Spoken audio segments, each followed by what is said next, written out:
Hey everyone, welcome back to Bald Voldemort. Get ready for an amazing tale. What if baby Harry blessed with all the powers of all Greek goddess when he was born? Smash that like button and subscribe for more. Here we go. Chapter 1. The night the goddesses answered the wind over Godric's hollow smelled like rain that hadn't decided to fall yet. And Lily Potter noticed it the way she noticed everything that night, too clearly, too late. The way you notice the shape of a knife only after it's already in your hand. James. Her voice didn't shake. She was proud of that distantly, the way a person notices they've stopped bleeding somewhere in the back of their mind, while the rest of them is screaming. James, he's here. James Potter was already moving, wand snapping into his palm, throwing one look at her over his shoulder that said take him and run without needing a single syllable. She had Harry against her chest before the front door blew inward, splinters raining down the hall like something out of a nightmare she'd have laughed at a year ago. She didn't hear what James said to him. She heard the laugh. That was the part she would carry, if she got the chance to carry anything at all. Not the green light, not the sound of the floor cracking, but that laugh, high and delighted like a man enjoying a particularly good joke. Then silence, and she knew. She ran up the stairs two at a time with Harry wailing against her collarbone, shoved the nursery door shut behind her with her hip because her hands were full of her son, and there was nowhere left to run because there had never been anywhere to run. Not really. Not once Peter had opened his mouth to the wrong person. It's all right, she told Harry, even though nothing about it was all right, even though her whole body had gone cold and clear the way water goes right before it freezes. It's all right, baby, Mummy's here. The door came apart like paper. He stood in the frame taller than a man should stand, red eyes catching the nursery's dim light and throwing it back wrong in a way that made her stomach turn even now, even with death close enough to touch. Voldemort didn't raise his wand right away. He looked at her the way a collector looks at something he's about to file away and forget. Stand aside, girl. Stand aside and I might let you live. Not Harry. Please, not Harry. Take me, kill me instead, but leave him, please, I beg you. This is my last warning. Not Harry. Please have mercy, have mercy. There is a particular kind of prayer that doesn't go through any temple, doesn't ask permission of any god by name, doesn't even know it's a prayer while it's being said. It's just a mother's whole soul folding itself around the last thing she loves and refusing, absolutely refusing to let go. Lily Potter's prayer that night wasn't addressed to anyone. It didn't need to be. Some cries are loud enough that the universe hears them whether they're aimed anywhere or not. And hers went out from that small bedroom in every direction a soul can travel, up through the roof and the clouds and the black cold spaces past them, all the way to a mountain that mortal maps had stopped drawing centuries ago, but that had never actually gone anywhere at all. Avada Kedavra. The green light took her before she finished the last word of her own name, before the sentence in her head even completed itself. And for one half of one heartbeat there was nothing at all, just dark and cold, and the terrible quiet of a house with no more mother in it. And then, very far away and very close at the same time, 7 pairs of eyes opened. On Olympus, in a hall with a ceiling so high it didn't bother pretending to end, Hera had been arguing with her husband about something that didn't matter. It rarely did anymore. Their arguments had become a kind of furniture, comfortable in their familiarity even when they were furious, when the cry reached her. She stopped mid-sentence. Zeus, mildly surprised she'd let him have the last word for once, glanced over. Wife. A child, Hera said. Her voice had gone somewhere else, somewhere older and stiller than the hall around her. A mother dying for her child, begging for nothing but his life. Mortals die for their children every hour of every day, Zeus said, not unkindly, just true. It is the most common prayer there is. Not like this. Hera's hand had closed into a fist against her chest without her quite deciding to make it do that. I have not felt a love that pure reached this high in 1,000 years. It did not ask for power. It did not ask for revenge. It asked only that the boy live, and it asked with everything she had, down to the last breath she owned. Across the hall, unseen by mortal architecture because the room did not bother existing the same way for everyone in it, Hestia looked up from the small flame she kept always burning at her side, a flame that was, in its way, older than the mountain itself. "I felt it too," she said quietly. "A hearth is being put out tonight. A family broken in half before it had the chance to become what it should have been." "And I felt the hunt," said a third voice, sharper, quicker, arriving through the hall's open colonnade on feet that made no sound at all. Artemis had her bow slung over one shoulder, and there was something in her eyes that mortals who met her in the woods learned to be careful of, not cruelty, but a total absence of patience for cruelty in others. A predator entered that house tonight meaning to end a line before it grew. I felt the moment the trap should have sprung and didn't. "Didn't," Hera turned. "The child lives," Artemis said. "For now." Demeter had come in through no door that any of them noticed, trailing the smell of turned earth and green things growing, because that was simply how she arrived places, the way spring arrives without ever announcing when it started. "A child who has not yet had the chance to grow," she said, "cut down before his roots took hold. I felt that too, a garden about to lose its only seedling." "You all felt different pieces of the same wound," said Aphrodite, drifting in last, unhurried, because urgency had never suited her and she saw no reason to start pretending otherwise now. "I felt the love. Not romantic, nothing so simple. A mother's love offered up entire, without a single condition attached to it. Do you know how rare that is? Most love mortals send up here comes with strings. Love me back, make him love me, let this last forever. Hers had none of that, she only wanted him to live. Persephone, who had been half listening from the doorway with one foot already turned toward the underworld she split her year between, felt the last thread of it settle into her chest like a seed dropped into soil that had been waiting for it without knowing what it waited for. "There's death moving toward that child right now," she said. "I can feel it circling him. Not natural death. Something twisted. Something that's made itself into more curse than man." Hera looked around the hall at 6 other faces, each one caught by a different corner of the same small, dying woman's love, and felt something old and stern in her chest, the goddess of marriage, of household, of the sanctity of family bonds being trampled somewhere far below, settle into a decision the way iron settles into a mold. "Then we go," she said. "All of us. Now before it is too late to matter." Zeus, who had watched his wife make exactly 2 decisions like this in the whole of recorded history, both of them right, did not try to stop her. He simply said, "Ares will not thank you for this." "Ares," Hera said, already turning away, "can take his thanks and choke on them." The nursery in Godric's Hollow did not look like a place 7 goddesses had ever set foot in. It looked like what it was, a small room with a cracked ceiling and a dead woman on the floor, and a crib in the corner where a 15-month-old boy stood gripping the bars with both fists, screaming, not from any hurt yet done to him, but from the enormous, animal wrongness of the air around him. The way small children can smell danger long before they understand the word for it. Voldemort raised his wand a second time. He was not smiling now. Something about the boy's stare, steady, furious, entirely without the terror he was used to seeing on every face turned up toward him, had irritated him in a way he did not have a name for. Avada Kedavra. The curse left his wand the way it always did, the way it had left it hundreds of times before, a streak of poison-green light that had never once failed to do exactly what it was built to do.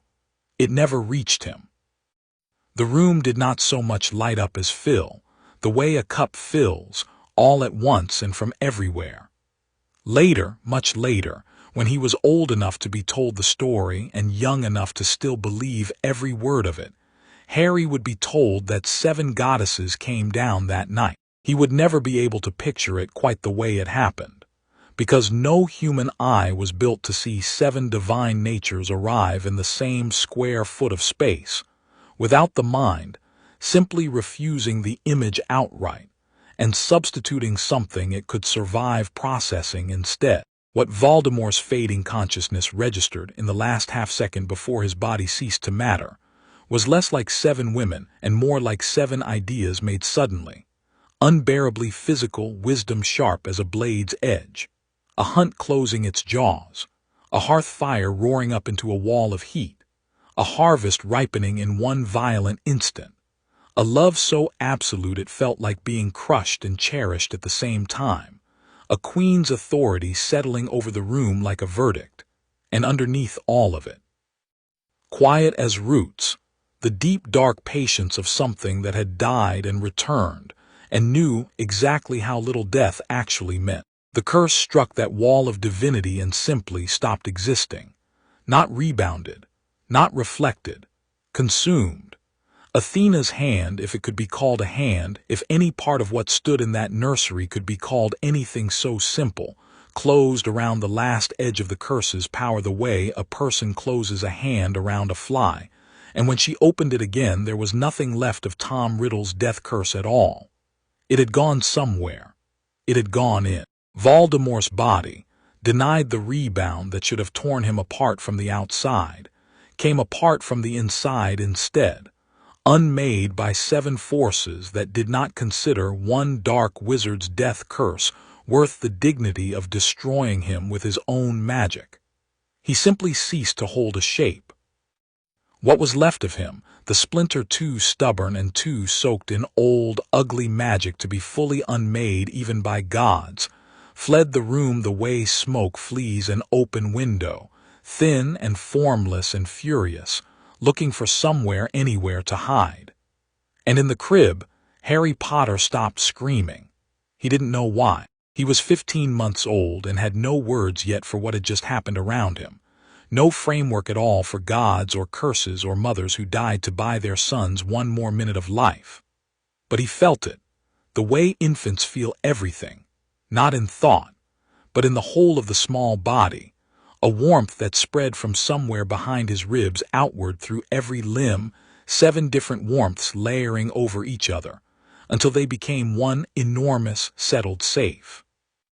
"Oh," said Hestia, and her voice in that ruined nursery sounded almost embarrassingly human, thick with something that in a mortal woman would have been tears.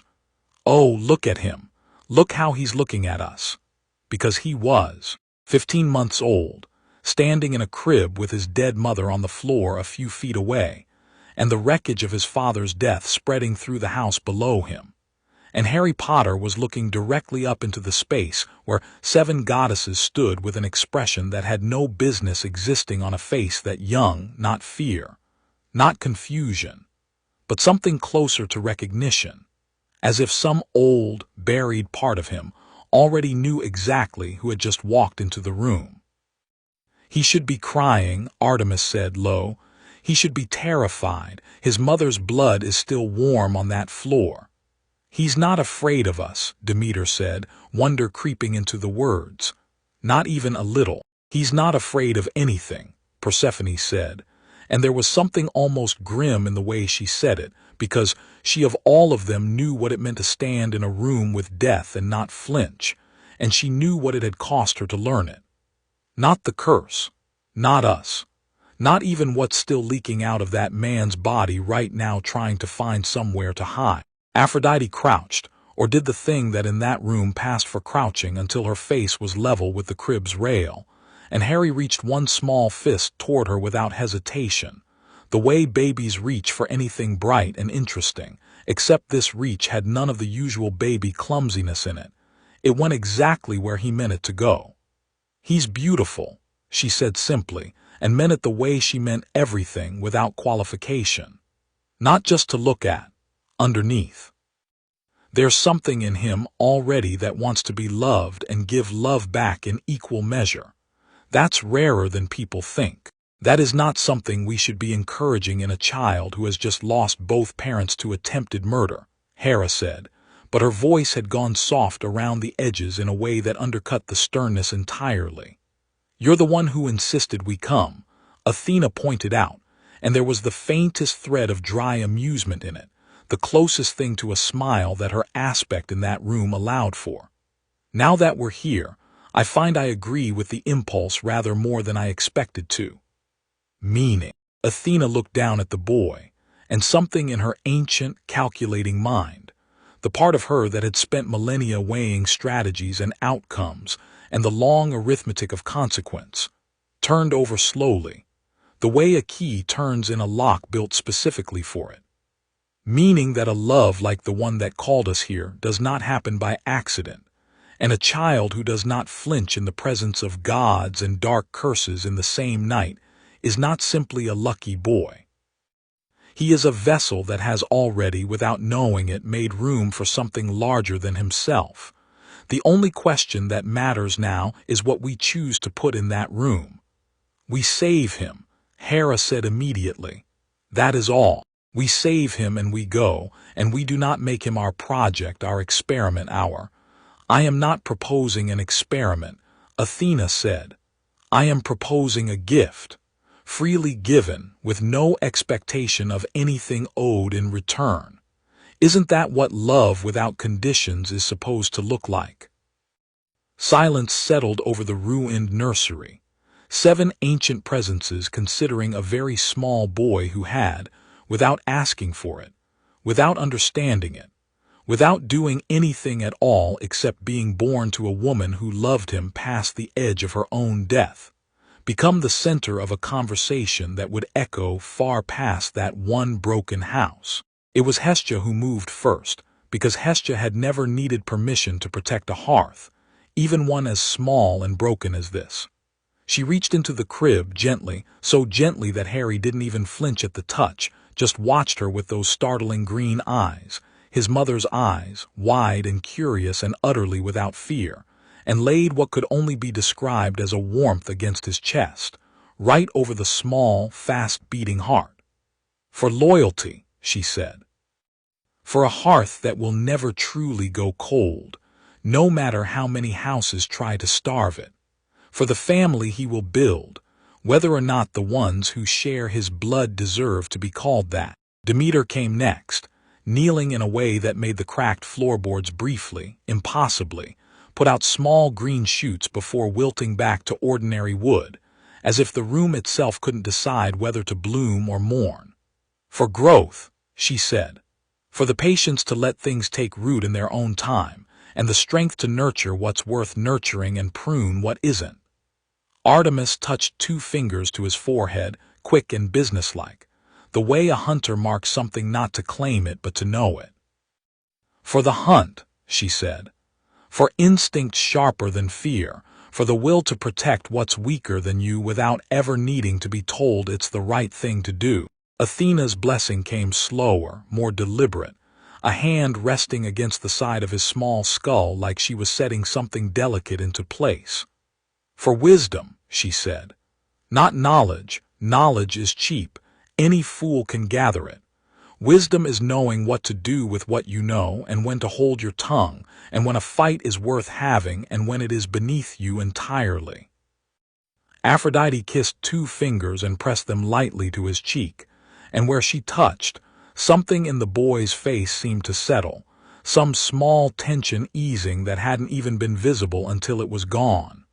For love, she said, given and received in equal measure without shame, without fear of being too much or not enough. You will never doubt that you are worth loving, little one. I will not permit it. Persephone's blessing was the strangest of them, a hand laid flat over his heart that seemed, for one impossible second, to make the boy's whole small body go still and quiet as a held breath, as if something ancient had passed through him and out the other side. For rebirth, she said. For knowing in your bones that death is not the end of the story, only a chapter's turn. You will not fear it. Not tonight, not ever. Let that be the last gift they take from you, your fear. And last, Hera, whose voice when she finally spoke had gone quiet and very old, the voice of a queen who had watched 1,000 mortal families rise and fall and had grieved every single collapse she hadn't been able to prevent. She rested her hand over both of Harry's, small and warm inside her much larger, much colder palm. "For family," she said. "Not the family fate has handed you tonight, cruel as that has been. The family you will build with your own 2 hands, out of choice and loyalty and love freely given. No one will ever be able to take that from you again, Harry Potter. I swear it on everything I am." The boy, blessed 7 times over by 7 goddesses who had come down from a mountain that mortal maps no longer bothered to draw, looked up at the empty, cracked ceiling of his ruined nursery, reached one small hand toward nothing at all that any mortal eye would have seen, and for the first time since the front door had blown inward downstairs, smiled. Ares felt it before anyone told him. He always did. Violence had a signature that carried, and something enormous and violent had just happened very far from Olympus, and very far from any war he'd sanctioned, and it had happened with his sister's fingerprints all over it. He found Eris exactly where he expected to, curled on a low wall overlooking absolutely nothing in particular, tossing a golden apple from hand to hand with the particular patience of someone who enjoyed waiting for bad news almost as much as delivering it. "You felt that," he said. "It wasn't a question. Everyone felt that." Eris didn't look up from the apple. 7 of them at once on some mortal infant. "Do you know how long it's been since 7 of the Olympian goddesses agreed on anything, let alone acted on it together? I checked. It hasn't happened since before the Trojan War, and that one ended so badly none of them liked to be reminded of it. They wasted themselves." Ares's jaw was tight. "On a baby. Some mortal infant who did nothing to earn it, who'll grow up soft and spoiled on gifts he never had to fight for, and they call that wise. That's not wisdom, that's sentiment. That's exactly the kind of weakness that gets civilizations gutted. Careful." Eris finally looked up, and there was something delighted lurking in the depths of her eyes, the particular delight of a goddess who had just been handed a problem that fit her hands perfectly. "You sound almost hurt, brother. Did nobody invite you to the blessing party? I don't want an invitation to watch 7 goddesses coddle a child." "No," Eris agreed. "You want to be right. You want them to have made a mistake big enough that everyone has to admit war and conflict matter more than love and wisdom and hearths and gardens, that strength forged in blood is worth more than strength given as a gift." She tossed the apple once more and caught it without looking. "Well, here's your chance then, isn't it? They've handed a mortal boy 7 kinds of divine favor with no trial attached to any of it, no test, no earning. Just here, have power, grow up however you like." Ares said nothing, but something in his expression sharpened, the way a blade sharpens under a whetstone. "If he grows up entitled," Eris went on, warming to the thought the way she warmed to every thought that promised discord somewhere down the line. "If all that unearned power makes him arrogant, cruel, careless, if he falls, brother, and falls hard, in front of everyone who's watching, that proves your point better than any argument you could make in this hall for the next 1,000 years. Love and wisdom and mercy handed out freely, producing exactly the kind of soft, spoiled disaster that gets good people killed. And if he doesn't fall," Eris smiled, slow and sharp, "then we make sure he has reason to. A test here, a whisper there. Not enough to break the rules outright. Hera would have both our heads mounted on her mantle for that, but enough to see what he's really made of under all that borrowed shine. If there's rot underneath, it'll show. It always does eventually. Gifts freely given, never tested, never earned, that's how you get gods who think themselves untouchable and mortals who think themselves gods. Someone has to make sure the boy actually deserves what he's been handed. Wouldn't you agree, brother?" Ares looked out over the edge of the wall, down toward a world he could not see directly but could feel the way a hunter feels weather changing, and something old and competitive, and not entirely without its own twisted sense of fairness moved behind his eyes. "Fine," he said. "We watch. We test. Quietly enough that Hera can't call it interference outright. And if the boy proves himself hollow underneath all that shine, then everyone on that mountain has to admit that mercy without trial breeds nothing but weakness." Eris finished for him, and the golden apple in her hand caught the light like a held breath. "And if he doesn't prove hollow," Ares was quiet for a long moment, "then I suppose," he said, grudging, "we'll have learned something too." Below them, in a world that had no idea any of this had happened, Godric's hollow was already beginning to fill with the sounds of a village waking up to disaster. A house half collapsed, smoke curling from a hole in the roof, neighbors in dressing gowns clutching wands they barely knew how to use, whispering the name that had made the whole wizarding world flinch for a decade without daring to say it above a murmur. Sirius Black arrived on his motorbike before anyone official did, boots hitting the ground before the engine had fully stopped, and the sound that came out of him when he saw the state of the front door was not a word at all, just a raw, animal noise of a man watching his entire world come apart in real time. He found James first, found what was left to find, and something in his face went so still and so white that a lesser man might never have recovered the ability to speak at all. Upstairs in the nursery, he found Lily, and in the crib in the corner, blinking up at him with green eyes that were far too calm for a boy who had just lost everything, he found Harry, sitting up now, one small hand pressed flat against his own chest, as if he could still feel the warmth of 7 separate blessings settling into place beneath his ribs, watching his godfather's ruined face with an expression that had no business belonging to a 15-month-old child. "Harry." Sirius's voice cracked clean in half on the single syllable. He crossed the room in 3 steps, hands shaking so badly it took him 2 tries to get the crib rail down, and when he finally lifted the boy out and pressed him against his chest, waiting for him to cry, to scream, to fall apart the way any child should have fallen apart surrounded by so much death, Harry didn't cry.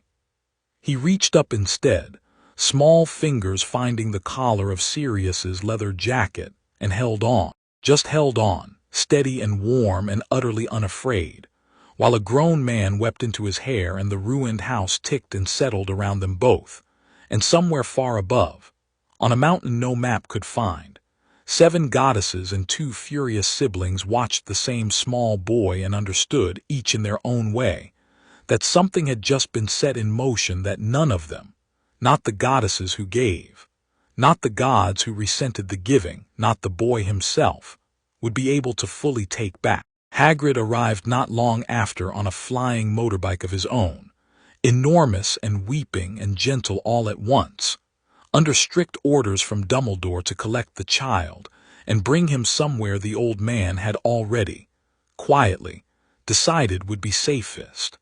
A house on Privet Drive belonging to an Aunt Harry had never met, protected by blood wards that would hold against nearly anything the wizarding world could throw at a small boy.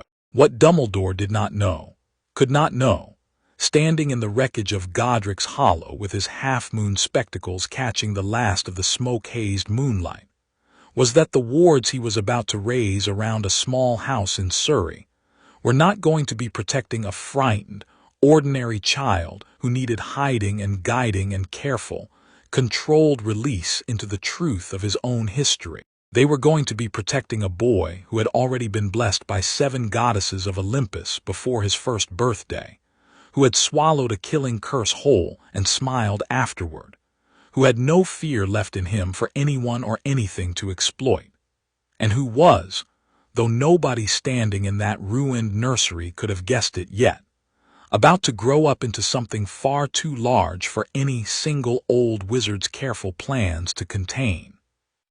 Sirius carried him out to the bike first, wrapped tight in a blanket someone had found in the ruined nursery, and paused at the broken door to look back one last time at the house that had held his best friends and would now hold only their memory. "You're going to be all right," he told the small, quiet bundle in his arms, more to convince himself than the boy, who was watching him with those steady green eyes as if he understood every word and had already decided the answer was obvious.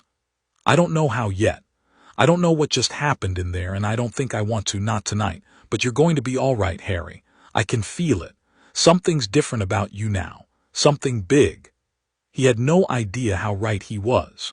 Above them, the smoke from the ruined house curled up into a sky just beginning to lighten toward dawn, and on a mountain far beyond any mortal's sight, 7 goddesses withdrew slowly back into the fabric of the world they'd stepped out of, leaving behind 7 threads of themselves woven permanently into one small, sleeping boy, while 2 other gods lingered a moment longer, watching, already turning over the shapes their first quiet tests might take.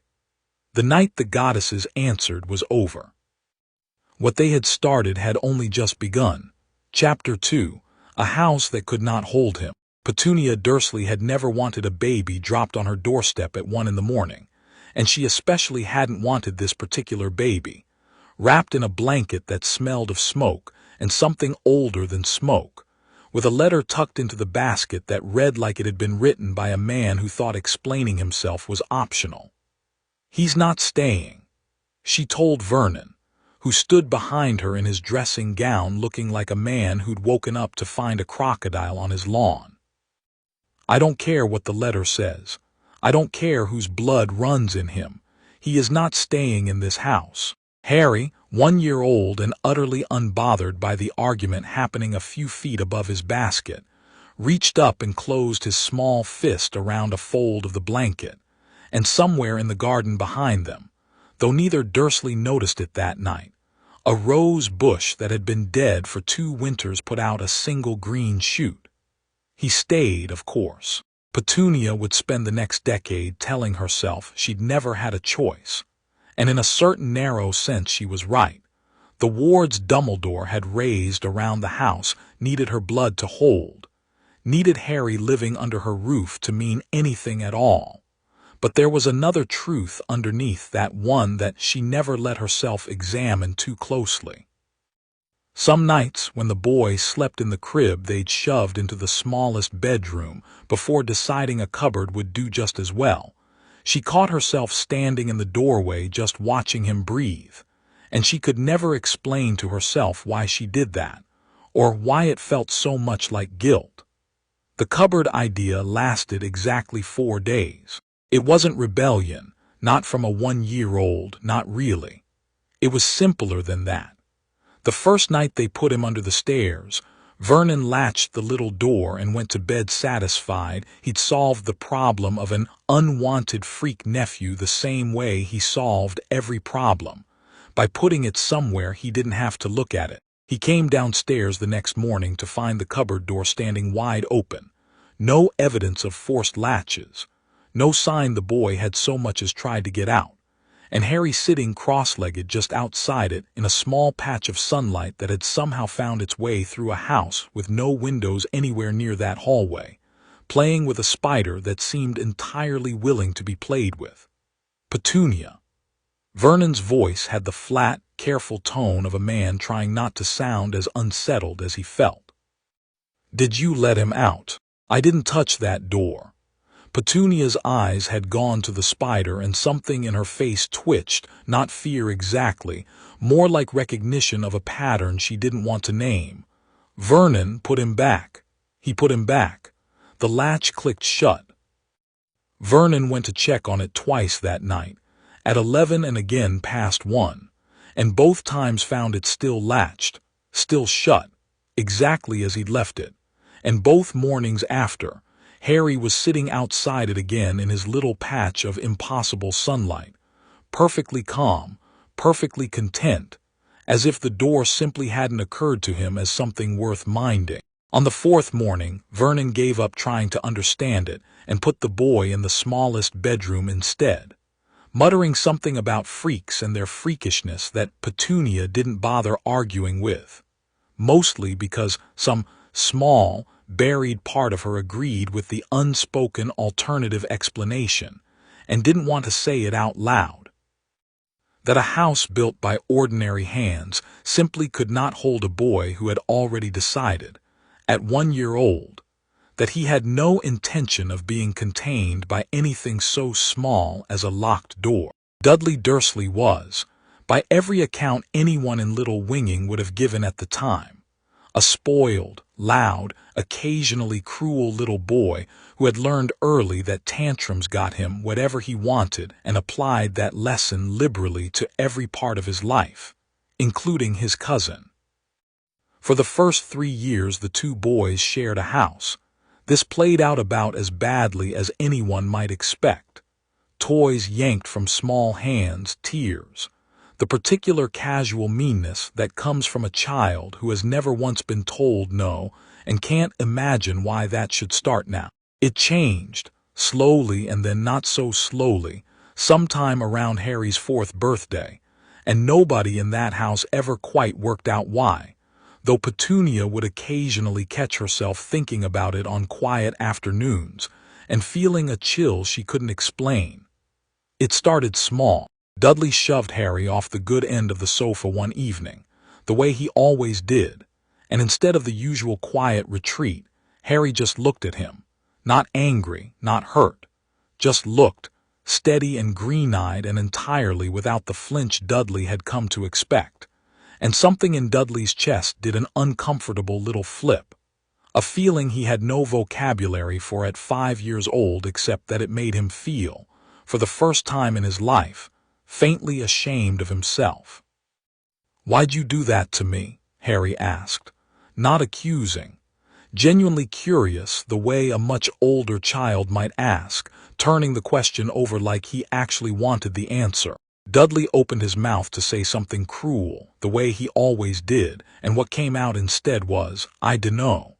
Mum says you're not really," and then he stopped, because he'd been about to repeat something his mother said when she thought he wasn't listening, something about not really family, not really ours, and even at 5 years old some instinct told him that saying it out loud would break something that didn't need breaking.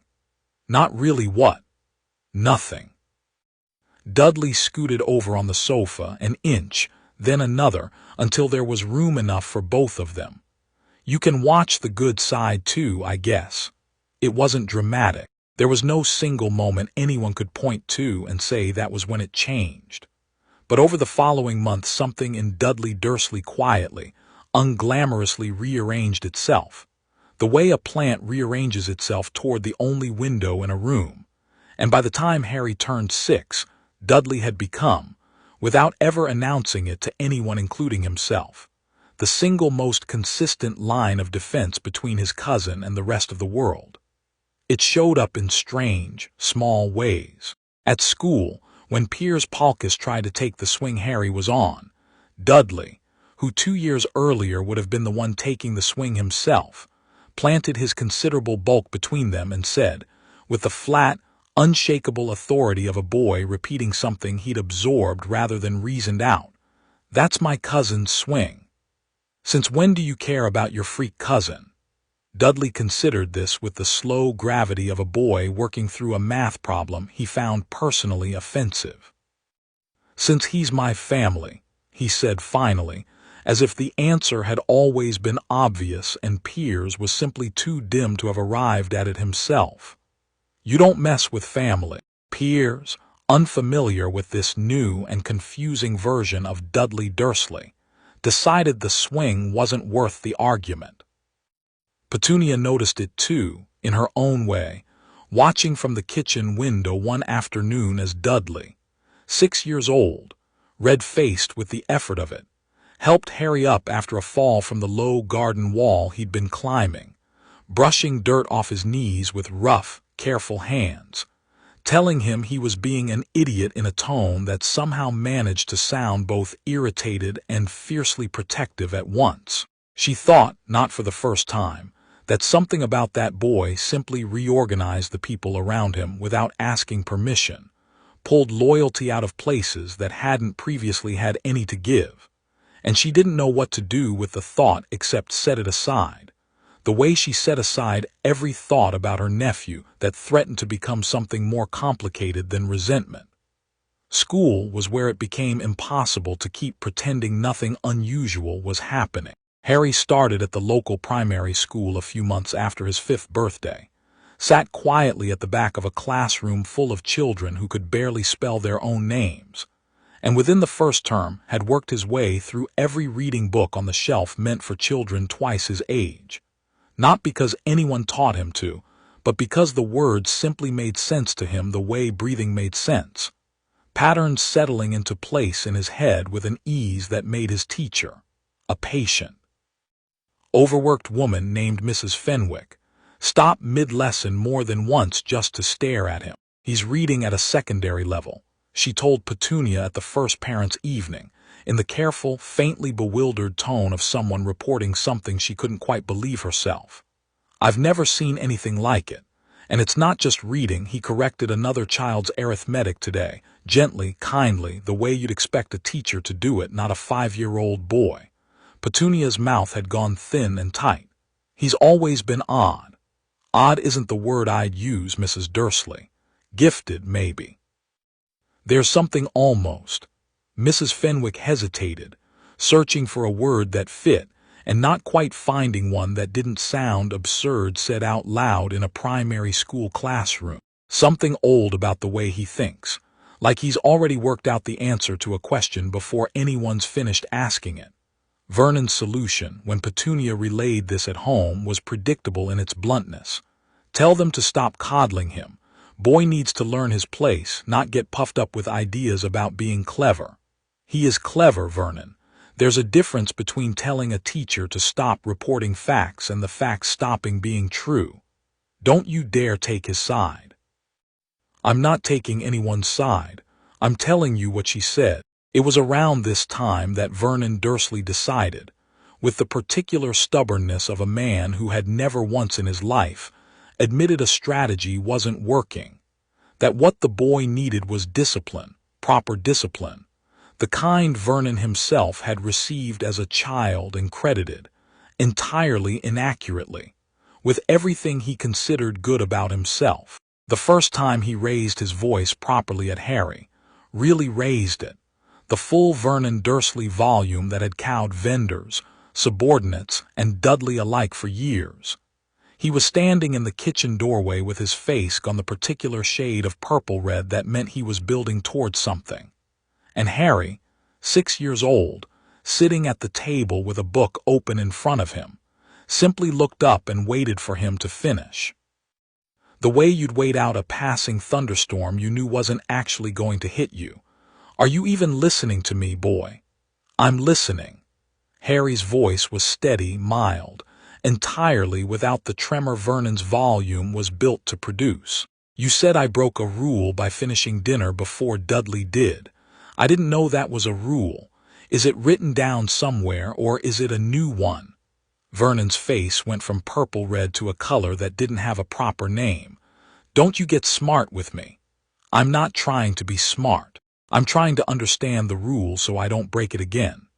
Harry tilted his head, genuinely curious, and something about the total absence of fear in that small, upturned face made Vernon's raised hand, which had been drifting, almost without his noticing, toward the boy's collar, stop halfway there, hovering, uncertain of itself in a way it had never once been uncertain with Dudley or with anyone else Vernon had ever raised his voice at.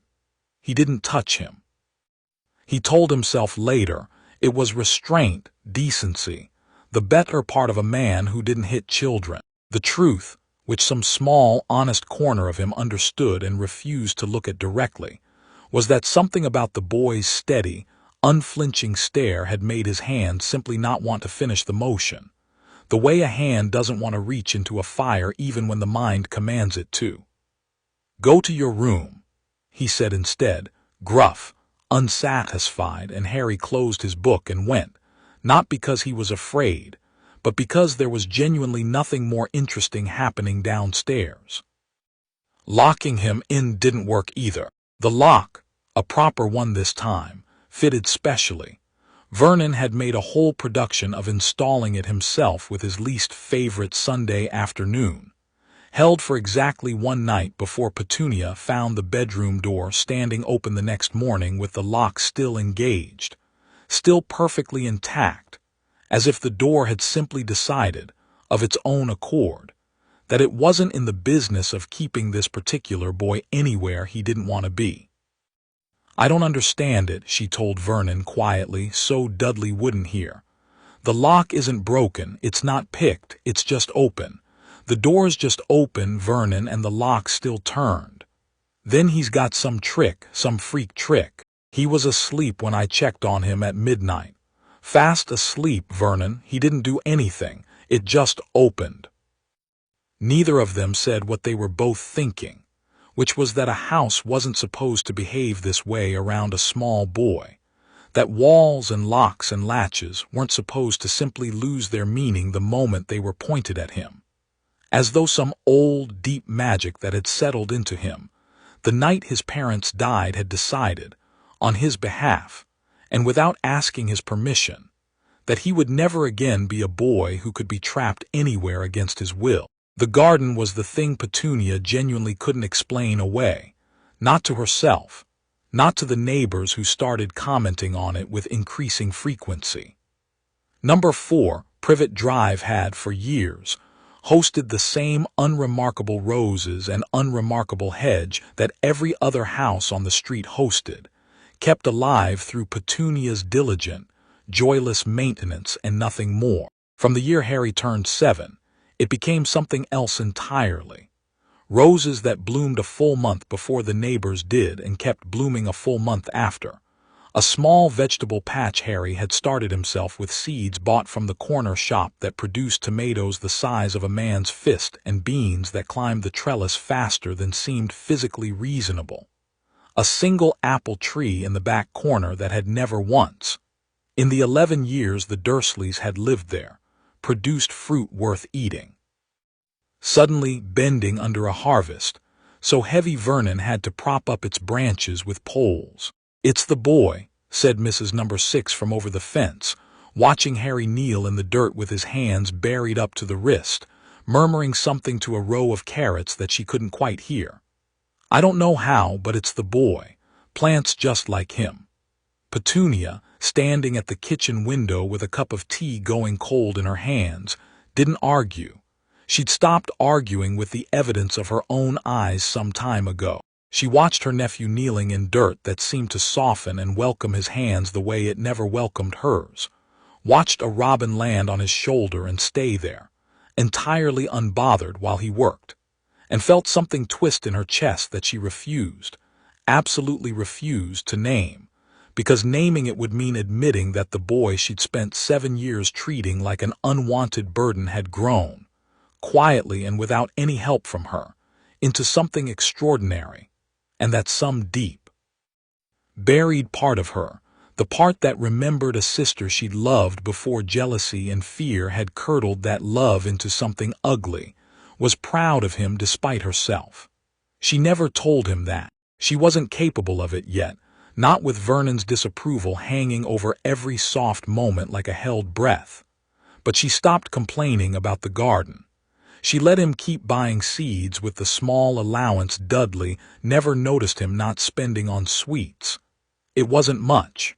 It was, for Petunia Dursley, as close to an apology as she knew how to give. The Ministry of Magic's Improbability Office existed for exactly this kind of situation, and its single overworked employee assigned to the little winging area, a tired, methodical witch named Prudence Hobbs, who had spent 11 years fielding complaints about unusual weather patterns and inexplicable garden growth, without ever once being told the actual reason behind either, finally received a case file thick enough to require a personal visit. She arrived at number 4 Privet Drive on a warm Saturday morning disguised as a council inspector, clipboard in hand, and found Petunia Dursley at the door already bracing for an argument about hedge height regulations before Hobbs even opened her mouth.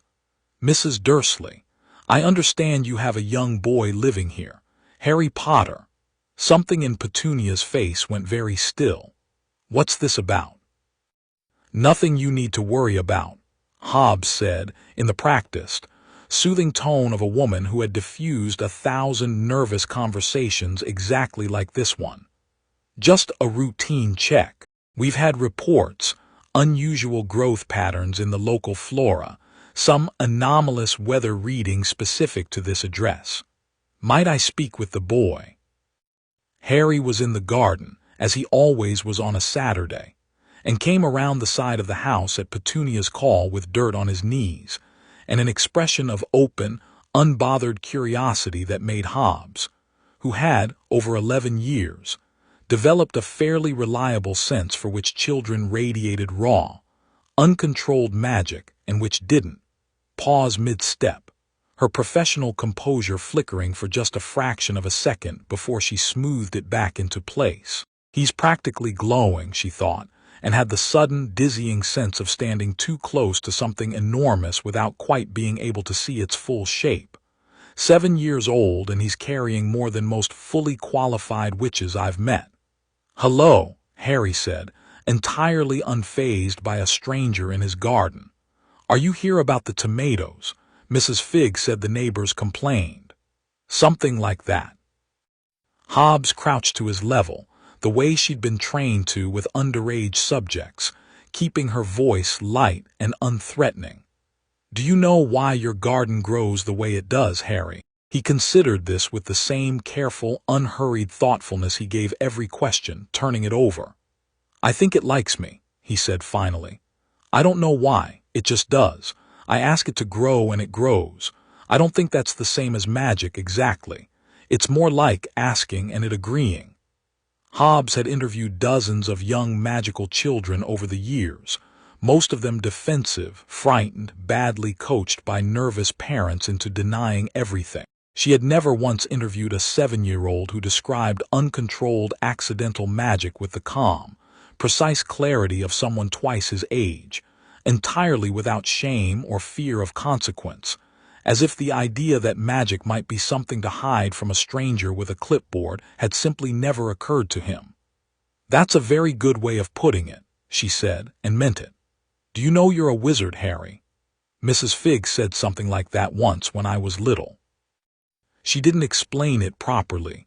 She just said I'd understand when I was older." He shrugged, unbothered.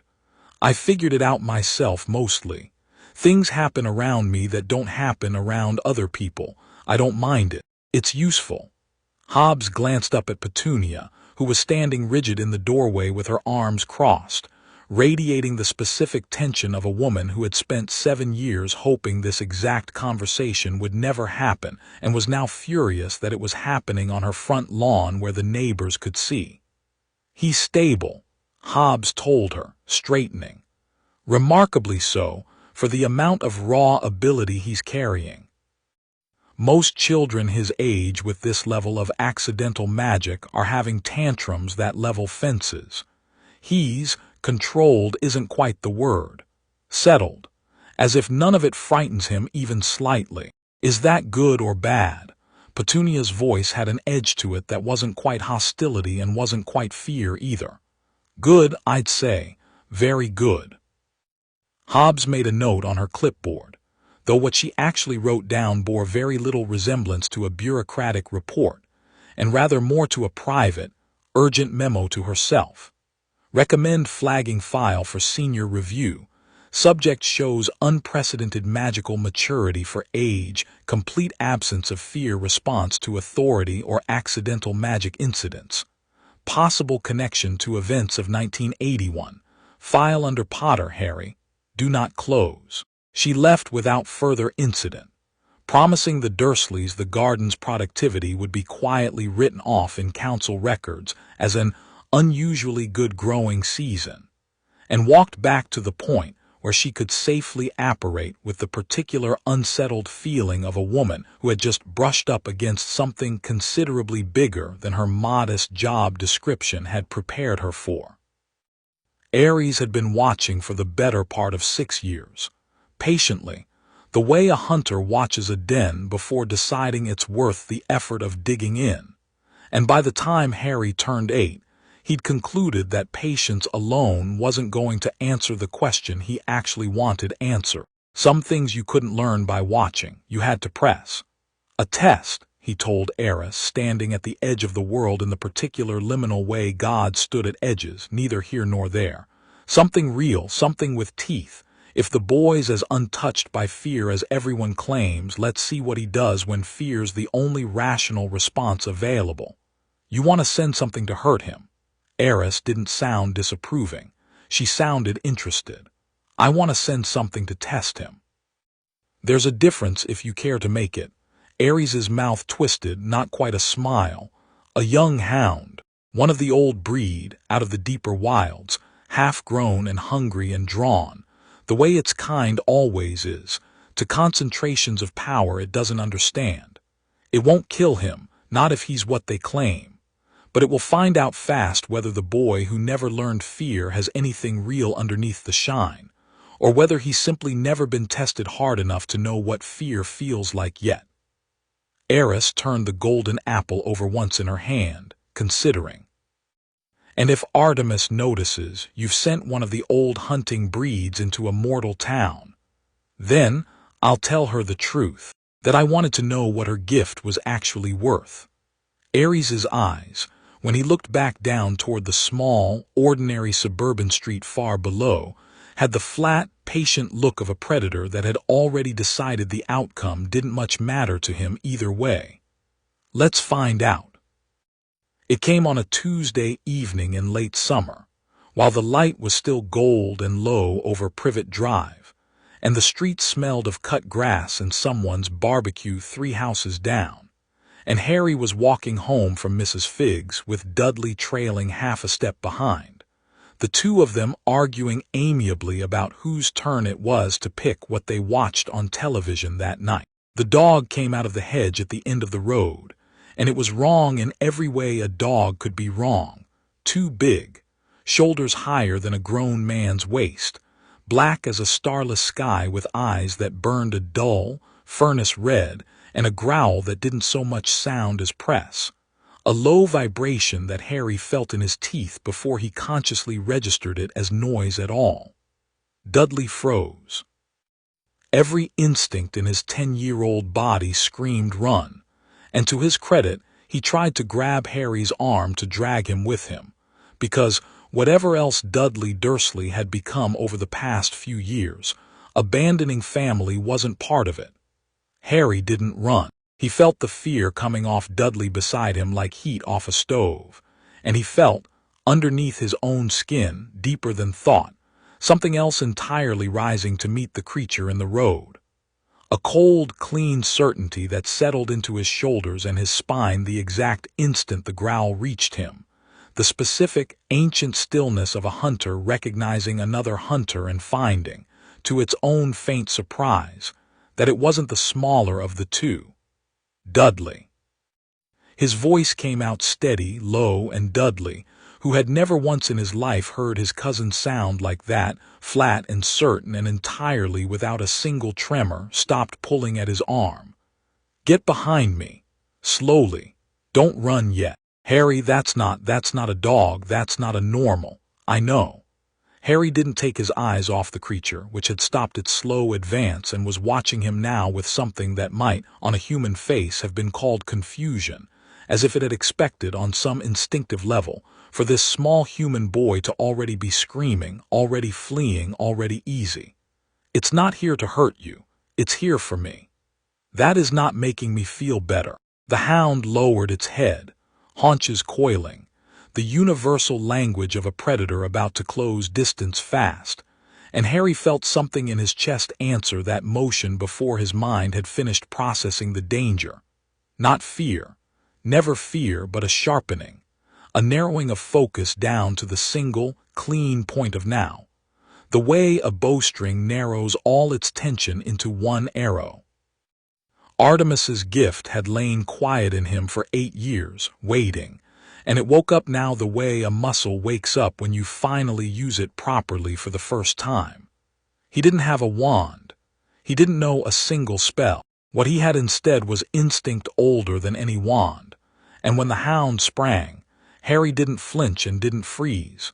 He moved, sidestepping with a speed that had no business belonging to an 8-year-old boy, close enough that the creature's shoulder brushed his sleeve as it passed.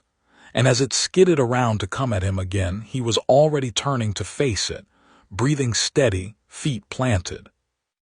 Every part of him settled into a readiness that felt less like something he'd learned, and more like something he'd simply always known and forgotten he knew. "Stop," he said. It wasn't a shout.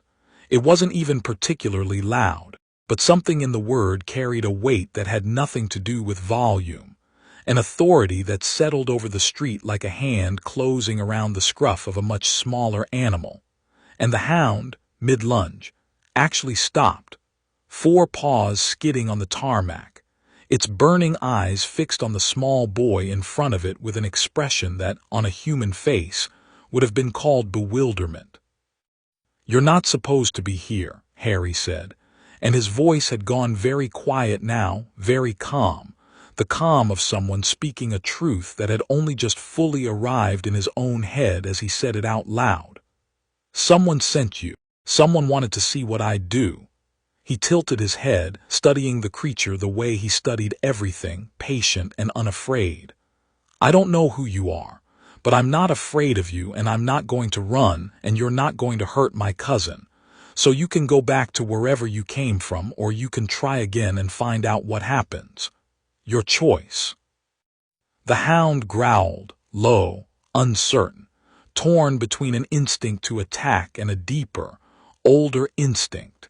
The instinct of a creature that answered to hunters and had just, for the first time in its short existence, met a boy who carried a hunter's authority in his very bones without a single day of training to explain where it had come from. It chose to leave. It backed away first, slow, watching him the entire time as if waiting for the moment his guard slipped. And when that moment didn't come, when Harry simply stood his ground, steady and calm and entirely without fear, right up until the creature finally turned and melted back into the hedge and the space between shadows that had produced it.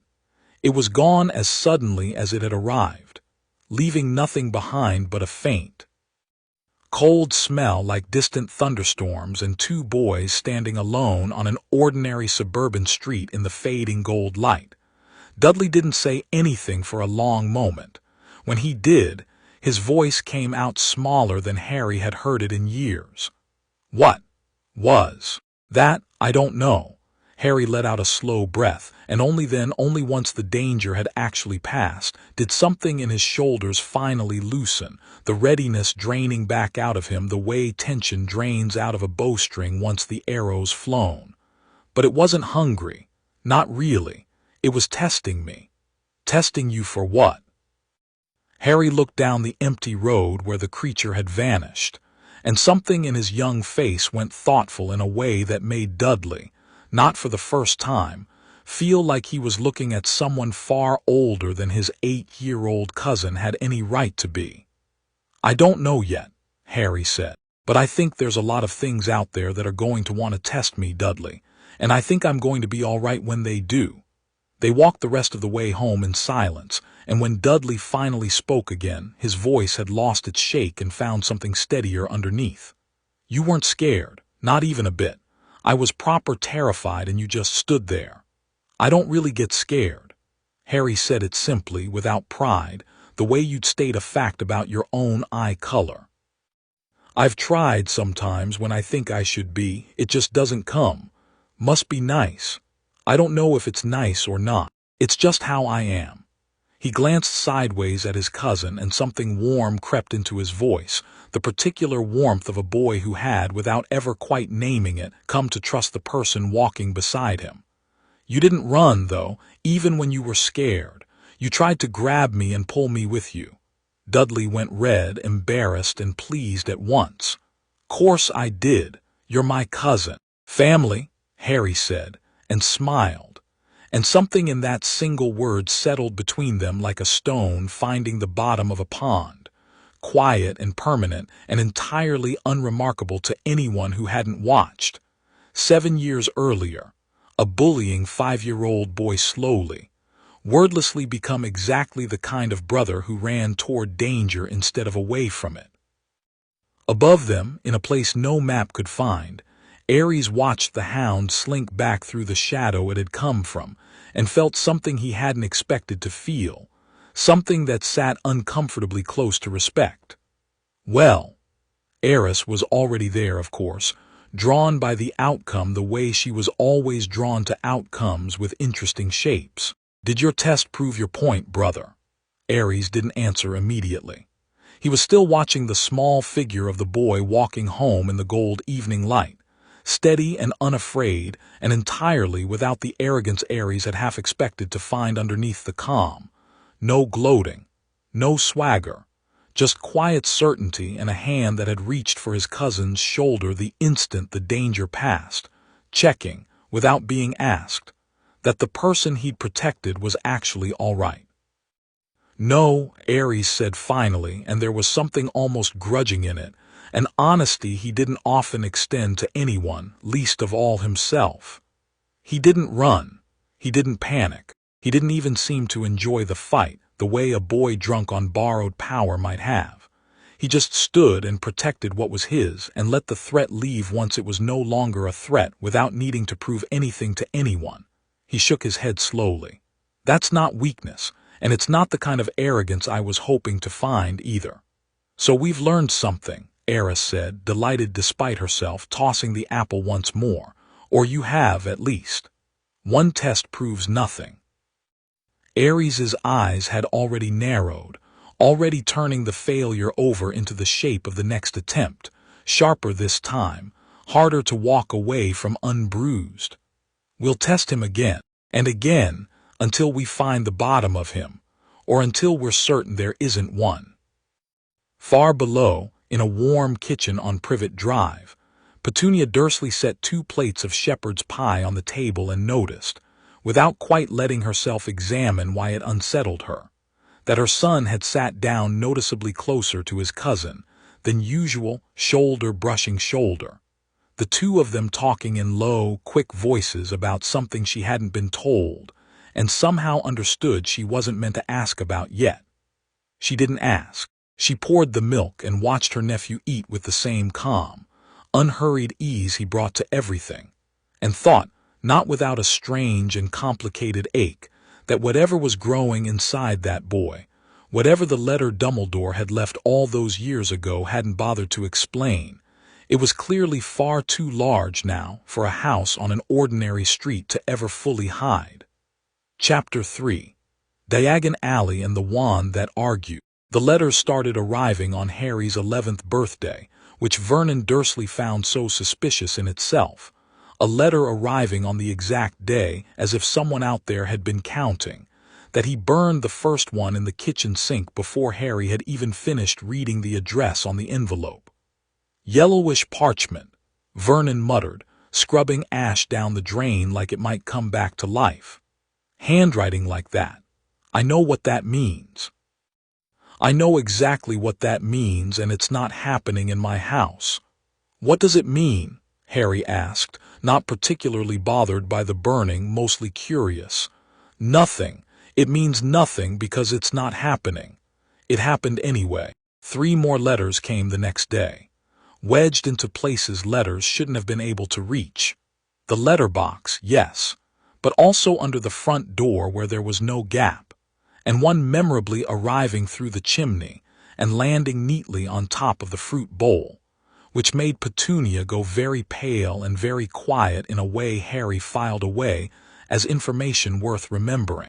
By the end of the week, Vernon had loaded the entire family into the car and driven them, with the manic energy of a man outrunning a debt collector, first to a rundown motel, and then, when letters found them there too, 17 of them that time, addressed in 17 slightly different handwritings that were all, unmistakably, the same handwriting, out to a miserable, storm-lashed rock in the middle of the sea, to a shack that looked one strong gust away from folding into the water entirely.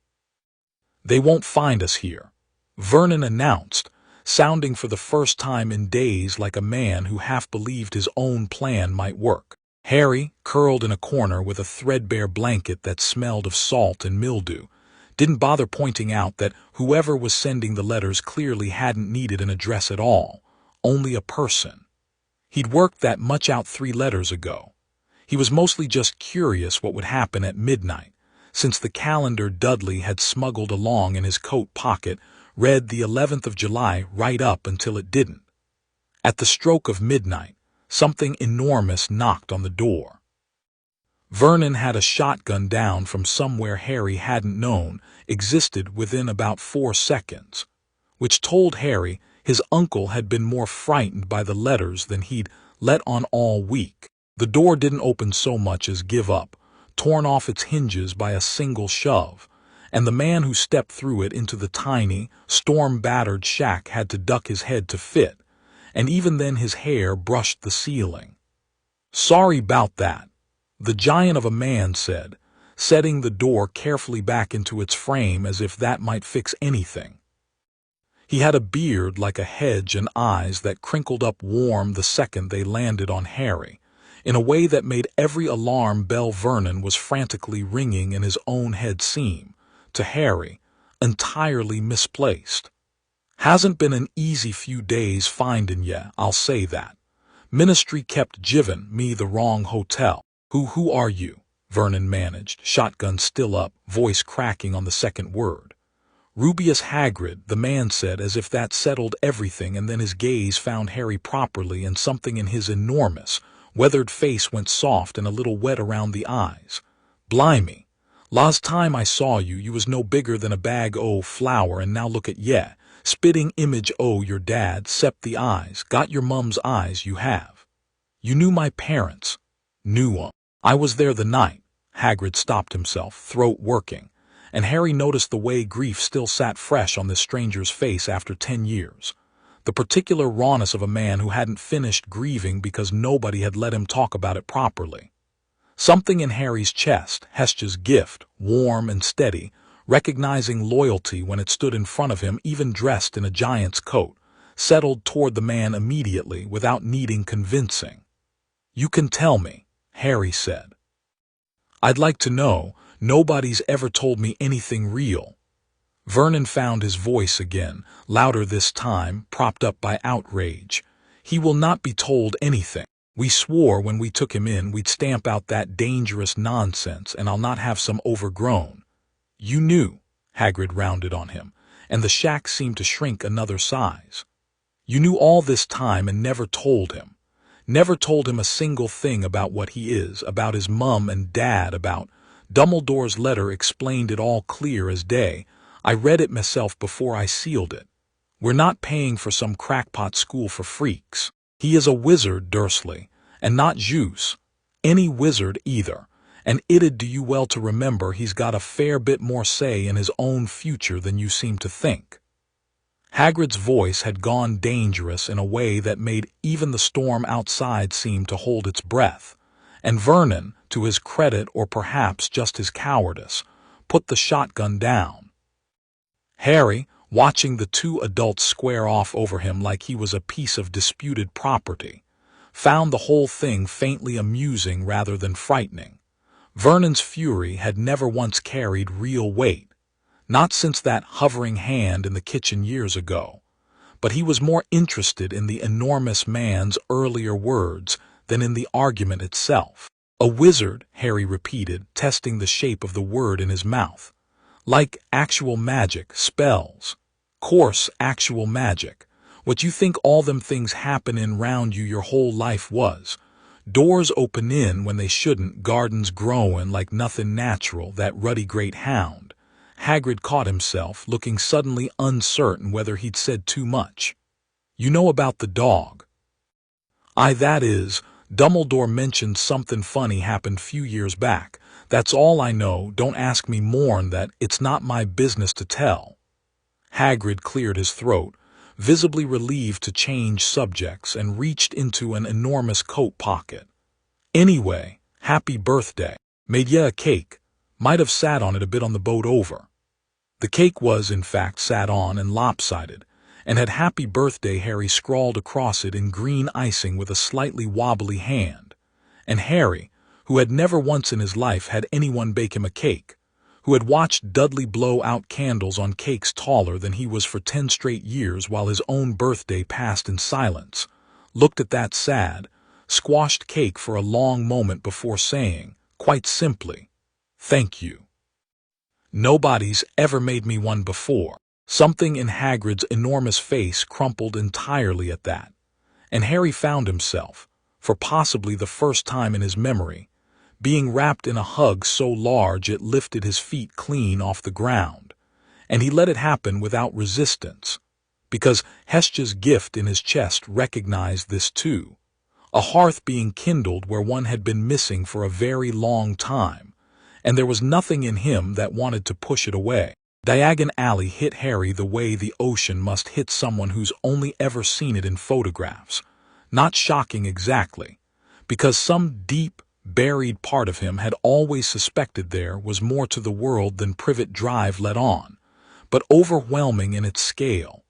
Colors and smells and sounds layering over each other in a way that would have dizzied a less settled child. It didn't dizzy Harry. He walked through the crooked, cobbled street beside Hagrid's looming shape with his eyes wide and steady, cataloging everything. The owls in the window of Aeolus, the cauldron stacked in towers outside a shop, a witch arguing loudly with a shopkeeper about the freshness of dragon liver. The way he cataloged everything, calm and unhurried. A boy taking inventory of a world that had apparently been keeping itself hidden from him his whole life and finding, mostly, that he wasn't angry about it, just curious why. Gringotts was where things started to get interesting in ways Hagrid clearly hadn't fully prepared him for.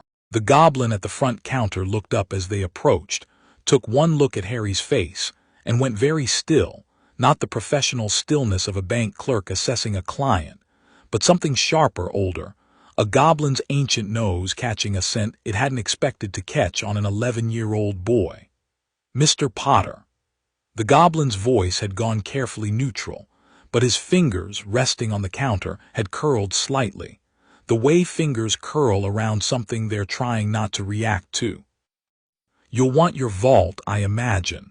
And there is—" he paused, as if reconsidering whether to say the next part at all. "There is a matter of an inheritance test that has been sitting flagged in our system for some years now, awaiting your 11th birthday. Standard procedure for children of noble houses. Would you like it conducted today?" "What's an inheritance test?" Harry asked. "It reveals the fullness of what you carry, Mr. Potter. Blood, magic, title, vault access, all of it, laid bare on parchment so that no one, including yourself, remains ignorant of what is rightfully yours." The goblin's dark eyes flicked, very briefly, toward Hagrid, who was looking around the vast marble hall with the placid unconcern of a man who had never once in his life read a legal document all the way through. "I would recommend it. There have occasionally been discrepancies in what young wizards are told about their own estates, when the telling is left to interested parties rather than to Gringotts itself." Something in the way the goblin said interested parties made Harry's attention sharpen. Athena's gift didn't shout at him the way instinct did with danger. It was quieter, more patient, the sort of feeling that simply refused to let a loose thread lie unpulled. "Yes," Harry said. "I'd like that. The test." Hagrid opened his mouth, closed it again, looking faintly out of his depth, and said only, "Dumbledore did say Tur get his key and his school things. Didn't say nothing about tests." "It's fine, Hagrid. I want to know." The test took place in a small back office with a bowl of silver liquid and 7 drops of Harry's blood, and what emerged on the unrolling parchment afterward made even the stone-faced goblin's eyebrows climb. "Heir to the ancient and noble house of Potter, heir to the ancient and noble house of Black, by blood adoption declaration, pending activation vaults.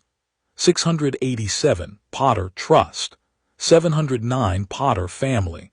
711, Black Family Access restricted pending Lord Black status, magical signature.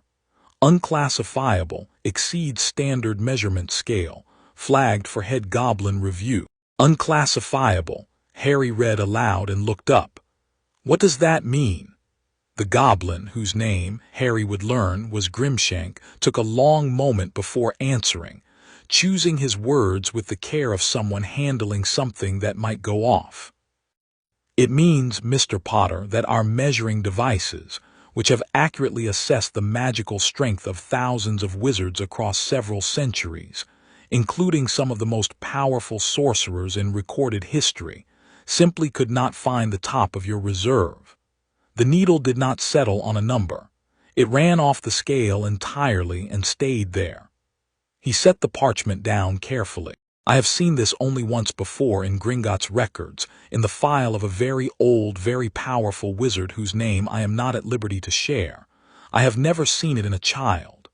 Harry considered this the way he considered everything, without alarm, turning it over slowly. Is that bad? It is unusual, Grimshank said, which from a goblin Harry was coming to understand, meant a great deal more than the word usually carried. I would advise discretion, Mr. Potter. There are those in your world who measure a person's worth chiefly by how much power they might extract or exploit from them.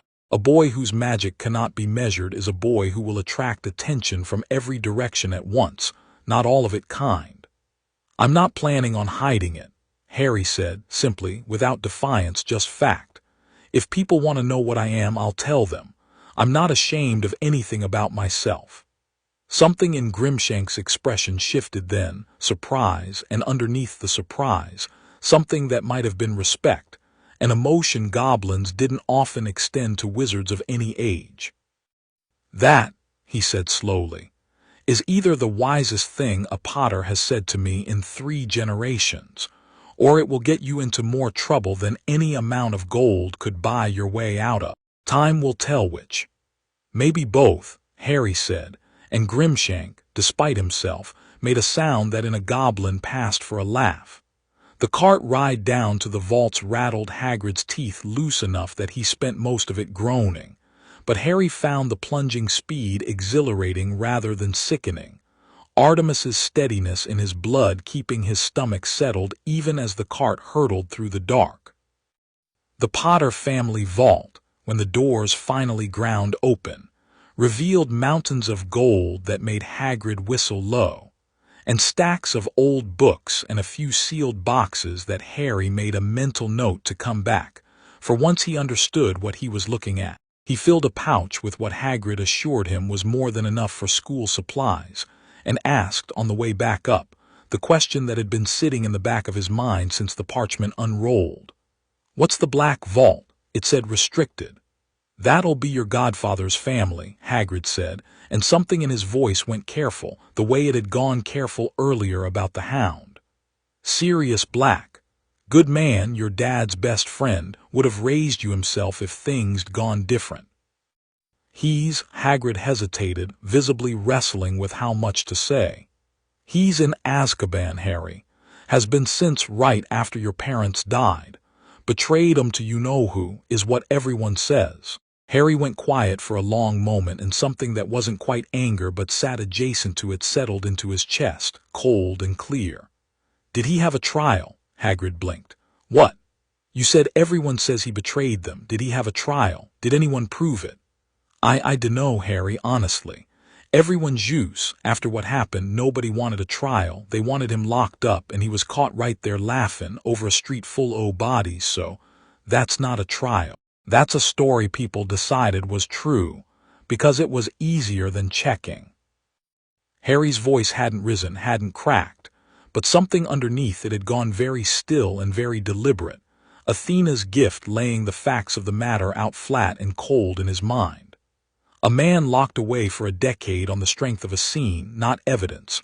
A boy told nothing of it until his 11th birthday. A whole system content to leave the question unasked because the answer, checked or unchecked, changed nothing about anyone's convenience. I want to know more about this. Properly. Not what everyone says, what's actually true. That's a lot to be thinking about on your birthday, Harry. It's my godfather, Harry said simply, and something in Hera's blessing thrummed at the word, family, loyalty, the specific ache of a bond denied by someone else's convenient story. I'd want to know if it was me.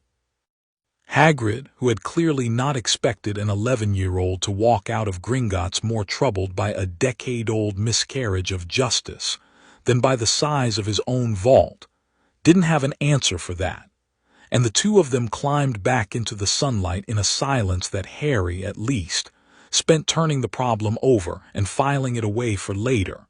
Not urgent yet, but not forgotten either. They lost Hagrid to the Leaky Cauldron's bar not long after. "Zeus, need something to steady me nerves after that cart. Go on and get your robes fitted. I'll fetch ye in a bit." And Harry found himself walking into Madame Malkin's robes for all occasions alone, which suited him fine. A boy about his own age was already up on a stool having a set of black robes pinned, pale and sharp-featured with hair so blonde it was nearly white, and he looked Harry over with the particular assessing sneer of someone who had been taught, very young, that assessing people was the same thing as knowing them. "Hogwarts too?" the boy asked. Not unfriendly exactly, just proprietary, as if the question were less a greeting and more a claim to territory. "That's the plan," Harry said, climbing up onto the stool beside him while Madame Malkin fussed a tape measure around his shoulders. "Which house are your parents in?"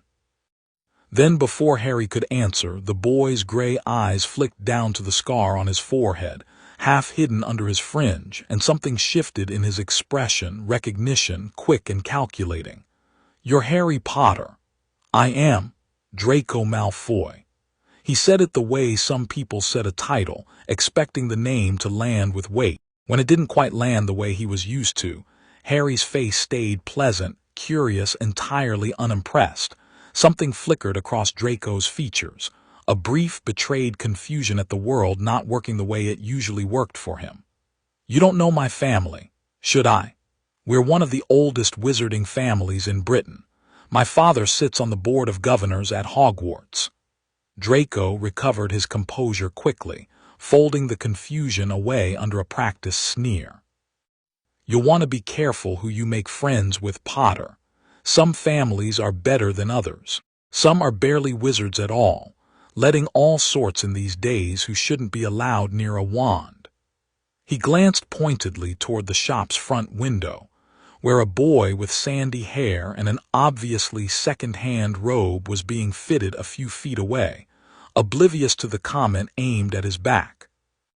Harry followed his gaze, then looked back at Draco, and something in his expression, not anger, nothing so simple as anger, went very calm and very direct in a way that made Draco's next sentence die before it left his mouth. "That's a strange thing to care about," Harry said. "Whether someone's family had money for generations or got their wand yesterday doesn't tell you a single thing about whether they're worth knowing." He said it without heat, the way he said most things, simply laying a fact on the table between them. "My mum was born to 2 muggles. No wizards in her family at all until her. Does that make her worse than yours?" Draco's mouth opened, then shut. Whatever answer he'd been raised to give clearly didn't fit the shape of the question when it was asked this directly, this calmly, by someone who genuinely seemed to want a real answer rather than a fight. That's different," he tried. "She married in. It's not the same as. It's exactly the same. Magic's magic. Some people have more of it, some less. And none of that's got a single thing to do with who their grandparents were." Harry tilted his head, and something gentler crept into his voice, curious rather than cutting. "Why does it matter so much to you? Who told you it should?" Nobody had ever asked Draco Malfoy that question before.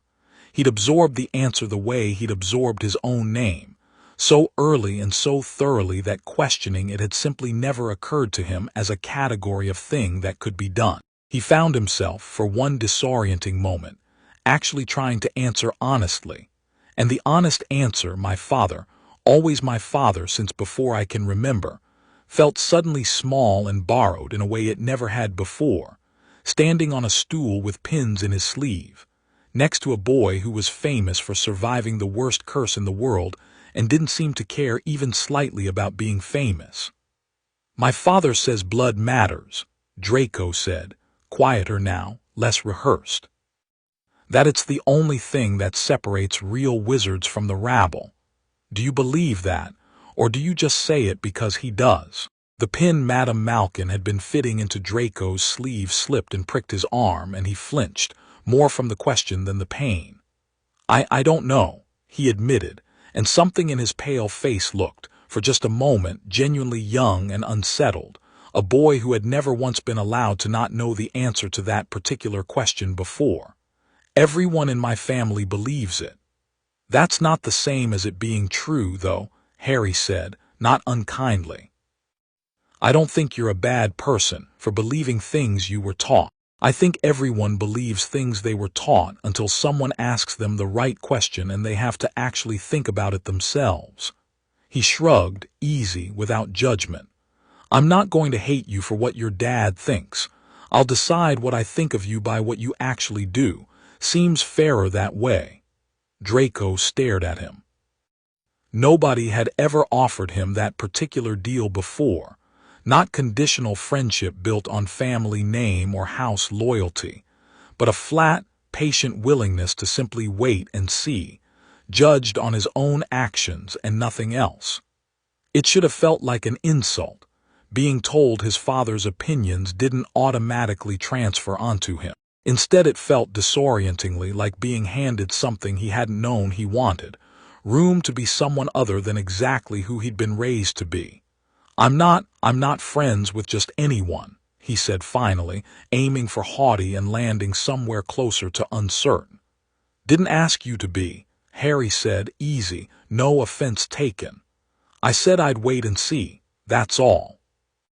Madame Malkin finished his hem with a final tuck of pins, and Draco, climbing down off his own stool a few minutes later, paused at the door with something working behind his gray eyes that hadn't been there when he walked in. "See you at Hogwarts, Potter," he said, and it came out less like a threat than he'd probably intended, more like something closer to genuine curiosity about what might happen next. "See you there, Malfoy." Ollivander's shop smelled of dust and old wood, and something else underneath that Harry couldn't name. Something that prickled against his skin the moment he stepped through the door. Boxes stacked floor to ceiling in towers that shouldn't have been structurally possible, and the old man himself appearing from between the shelves with silvery eyes that seemed to see considerably more than the shop's dim light should have allowed. "Mr. Potter." He said it the way Grimshank had, like the name itself carried weight, but there was something more personal in Ollivander's version of it, something almost wistful. "I wondered when I'd be seeing you. It seems only yesterday your mother was in here buying her first wand. Willow, 10¼ inches, swishy. Nice wand for charm work." He drifted closer, tape measure unspooling on its own from somewhere near his elbow to take Harry's measurements without either of them touching it. "Your father favored mahogany. Excellent for transfiguration, that one. Unusually powerful. Not surprising given." He stopped himself, silvery eyes narrowing slightly as he studied Harry's face with an intensity that made even Harry's steady calm flicker for the first time that day. "Given what?" Harry asked.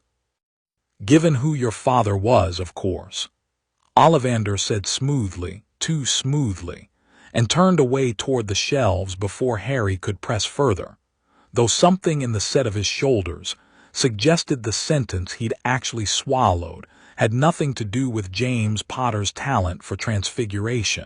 The first wand Ollivander handed him, beech and mahogany, 9 inches. Harry had barely closed his fingers around before it wrenched free of his grip entirely, not sparking or smoking the way he half expected from stories, but simply refusing outright, flying clean out of his hand and clattering against the far shelf as if it had been personally offended by the attempt. "Interesting," Ollivander murmured, and didn't sound surprised so much as intrigued, already reaching for the next box. The second wand did something stranger. The moment Harry's hand closed around it, every other box on the surrounding shelves gave a single, sharp rattle, like a room full of dogs all noticing the same stranger at once. And the wand itself grew uncomfortably warm before Ollivander plucked it back, with the quick, careful motion of a man handling something that had started to argue with itself. "Curious," he said again, softer this time, and there was a note of genuine unease creeping into his voice now that hadn't been there a few tries ago. "Most wands settle a question, Mr. Potter. Yours seemed to be raising several." By the 12th attempt, the shop had grown very quiet, the earlier rattling fading into a strange, watchful stillness, as if every wand in every box were holding still and paying close attention. Ollivander disappeared into the back and returned with a long, thin box he handled with noticeably more ceremony than the others. "I wonder," he murmured, more to himself than to Harry. "Holly, 11 inches, phoenix feather core. Curious wand, this one." The phoenix who gave the feather gave only one other, just one, in all my years of using its feathers, and its brother wand, I might add, gave you that scar. His eyes flicked, briefly, meaningfully, to Harry's forehead. "Curious indeed that you should be destined for this wand, when its brother—" Harry took it before the sentence finished, and the moment his fingers closed around the handle, the entire shop seemed to exhale at once, a warm, golden light spilling from the tip of the wand and filling the dusty little space like sunrise breaking through a window, gentler than fire but every bit as vivid. And Ollivander stood very still amid the light with an expression that had gone, for the first time since Harry walked in. Almost afraid. "Oh, curious," he breathed, and this time the word carried none of his earlier calm professional interest. "Curious indeed. What's curious?" Harry turned the wand over in his hand, feeling something settle into place in his palm that felt less like acquiring a tool and more like reuniting with a piece of himself he hadn't known was missing. "It feels right, doesn't it?" "Oh, it's chosen you, Mr. Potter, quite decisively. There's no doubting that." Ollivander took a slow breath, composing himself, though his silvery eyes had gone distant, calculating something he clearly had no intention of saying aloud in full. "I simply find myself wondering what precisely it senses in you that makes it burn so bright so quickly, when most wands take a full minute or more merely to warm to a new hand." He looked at Harry properly then, searching, and something he found in that steady, unafraid green gaze made him set the empty box down with unusual care. "I sold your father his wand. I sold your mother hers. I have never, in all my years of matching wand to witch or wizard, felt 7 distinct currents running beneath a single core reacting the way they just did in that room. 7, Mr. Potter. As if the wand itself were greeting 7 separate old friends the moment it touched your hand." Harry went very still, and something in Athena's steady, patient wisdom rose in him, quiet and careful. He hadn't told anyone about the night the goddesses had come, hadn't fully understood it himself beyond the warmth he sometimes still felt in his chest when he needed it most, but hearing an old wandmaker name the number 7 out loud, unprompted, sent a small, sharp chill of recognition through him. "You felt 7, Harry repeated slowly. "I felt something," Ollivander corrected, gathering himself, though his eyes hadn't lost their sharpness. "Whatever it was, I doubt you'll want it discussed in the street, Mr. Potter, and I am not in the business of frightening children with things I don't fully understand myself. I will say only this: that wand will serve you far beyond what most witches or wizards ever ask of theirs, and I expect, before your years at Hogwarts are through, the whole of our world will understand at least a little of why." He wrapped the wand carefully, took his payment, and as Harry turned to go, added one last thing, quieter, almost to himself. "Great wizards do great things with wands like that, Mr. Potter. Terrible ones, too." I only hope for all our sakes that you turn out to belong firmly to the first category.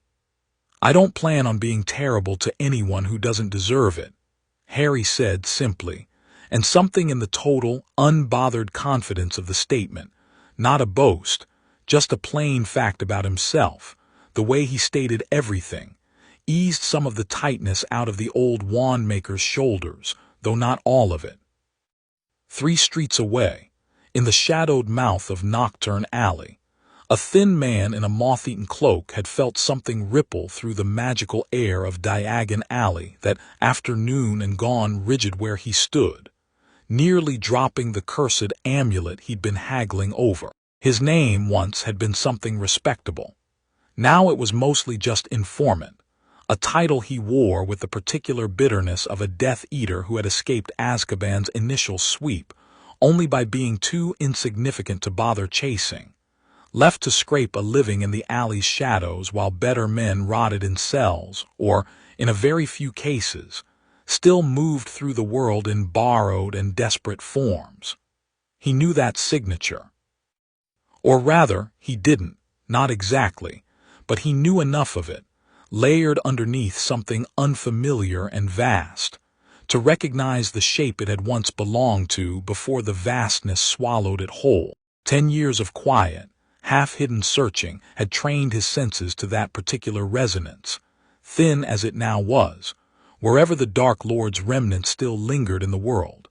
And this, whatever had just rippled through Diagon Alley from the direction of Ollivander's shop, carried a whisper of that same old signature, buried so deep beneath layers of something else, something impossibly old and impossibly bright, that it was like trying to hear a single candle's crackle underneath a bonfire's roar. He left his haggling unfinished and made his way, cloak drawn tight, toward the darker, quieter corners of magical Britain where certain letters could still reach certain ears, however faint and however far.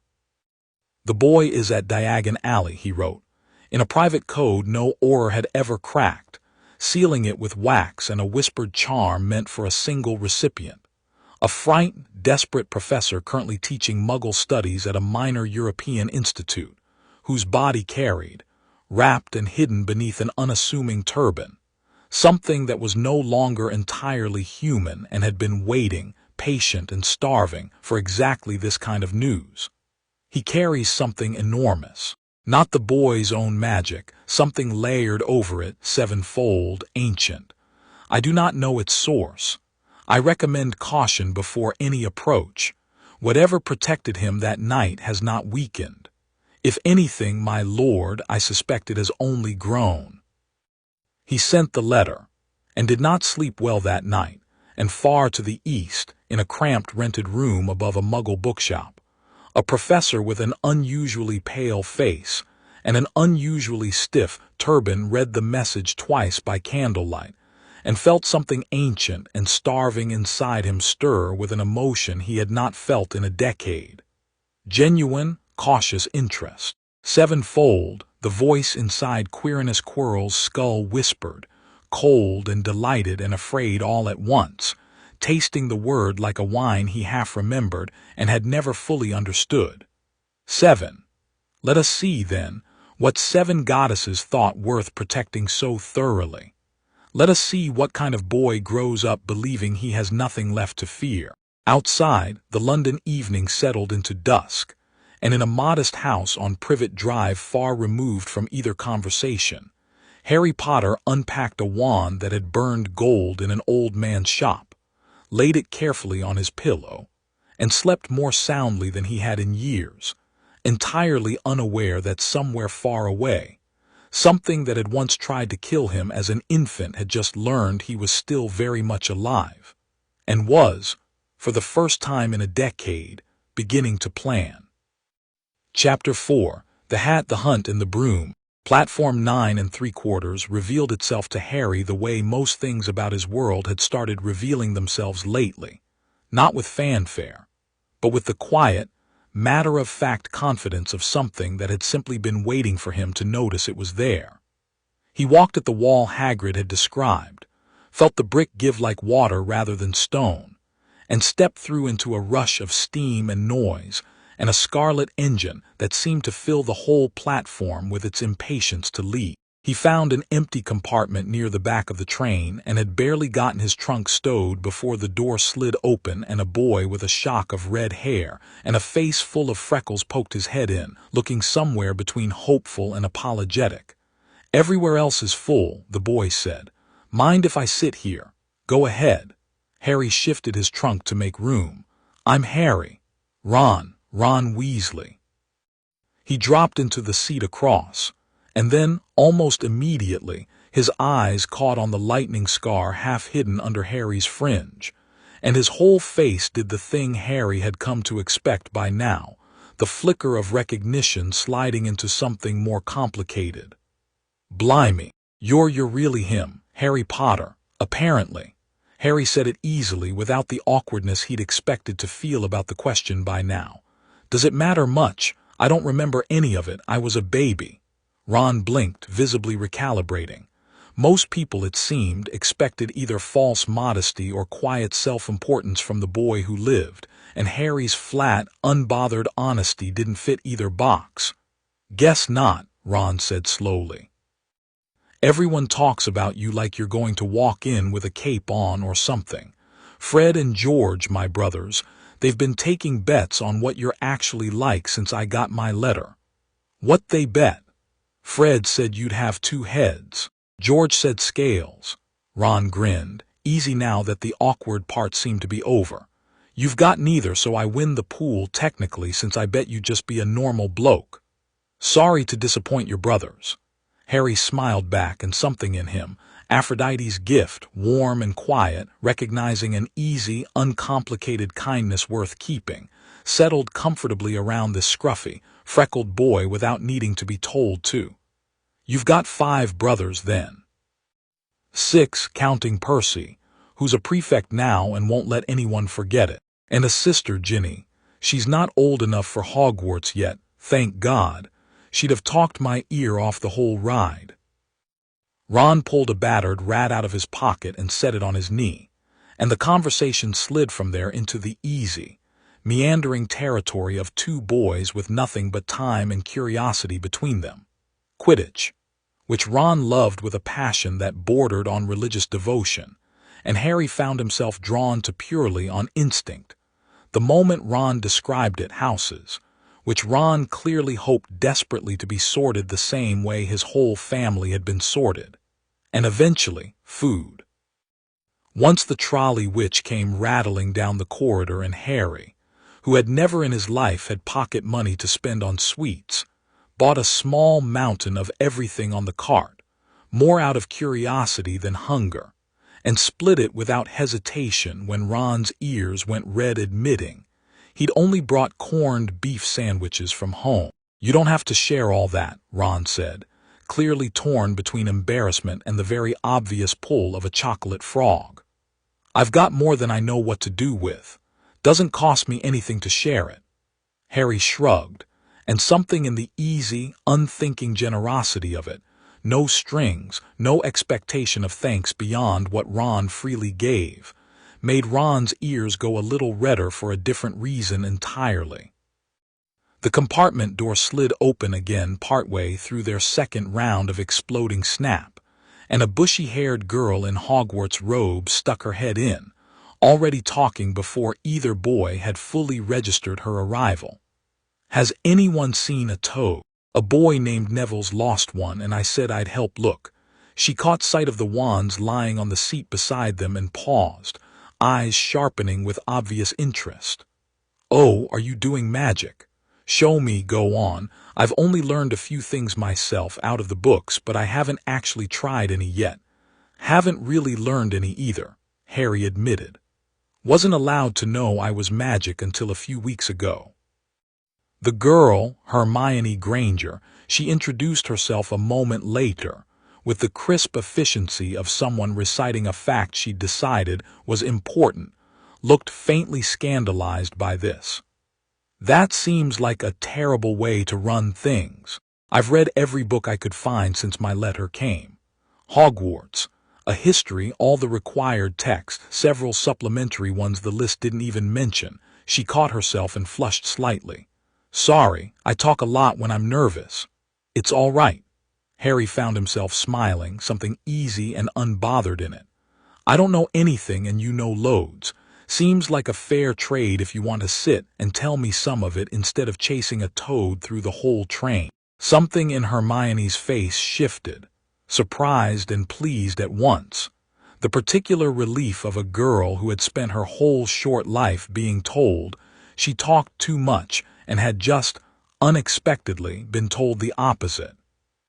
She sat, and within 10 minutes had recited most of the founding history of the four houses, corrected Ron twice on minor points of etiquette that made him roll his eyes good-naturedly, and left an hour later, Toad still unfound, Neville's problem not entirely solved, considerably more at ease than she'd arrived, trailing a promise to save them seats at the sorting feast if she could manage it.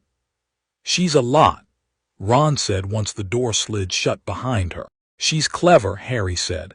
Being clever's not the same as being annoying, even if it comes out a bit fast sometimes. Ron considered this, chewing on a Bertie Bott's bean he immediately regretted. Yeah, suppose you're right. The boats across the lake gave Harry his first proper look at Hogwarts, lit gold and orange against a darkening sky. Towers rising in a way that should have felt intimidating, and instead felt, to Harry, oddly familiar. The specific, settled feeling Demeter's gift stirred in him whenever he stood somewhere old and rooted and alive. A castle that had clearly been growing into its own shape for centuries the same unhurried way his garden grew. The great hall, when the first years were finally led into it, dropped every conversation in the room to a hush. Not because of Harry specifically, though plenty of eyes found the scar under his fringe soon enough, but because of the ceiling itself, enchanted to mirror the night sky outside, stars scattered across it in a way that made half the new students crane their necks and gasp. The sorting hat, when it finally settled onto Harry's head after Hermione's swift Gryffindor, Ron's grinning Gryffindor, and a nervous, stammering boy named Neville's own hard-won Gryffindor, felt less like an object and more like a conversation waiting to happen. Well, now, the hat murmured, and Harry felt the voice settle somewhere just behind his own thoughts, curious and quick. This is unusual, very unusual indeed. I've sorted a great many minds in my time, Mr. Potter, but I don't believe I've ever had to sort 7 at once.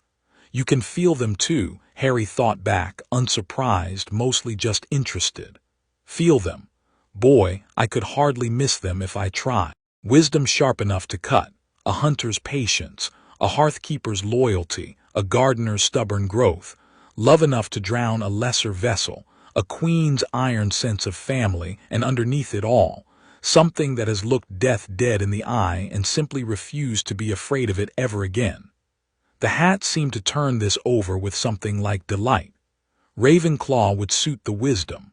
Hufflepuff would suit the loyalty and the hearth. Slytherin, believe it or not, would suit the ambition buried under all that patience. Oh yes, it's there. Don't look so surprised. Wisdom and ambition are closer cousins than most people admit. But, Harry prompted when the pause stretched. But you are not afraid of anything, Mr. Potter. Not danger, not failure, not the judgment of gods or men, and that particular quality has only ever truly belonged to one house in all my centuries of sorting. Courage isn't the absence of fear, most children think. It's overcoming it, but you have nothing to overcome. What you have instead is simply the willingness to walk toward whatever needs walking toward, plainly, without flinching, because flinching was never an option that got installed in you to begin with. That's rarer, and in its own way braver than anything fear-born courage could ever manage. So Gryffindor then. Gryffindor. The hat bellowed to the hall, and the table under the lion banner erupted into noise loud enough to rattle the enchanted ceiling stars, Ron on his feet shouting louder than anyone. Hermione clapping with fierce, delighted pride. The twins Ron had mentioned banging spoons against goblets in some private rhythm that seemed to mean one of ours.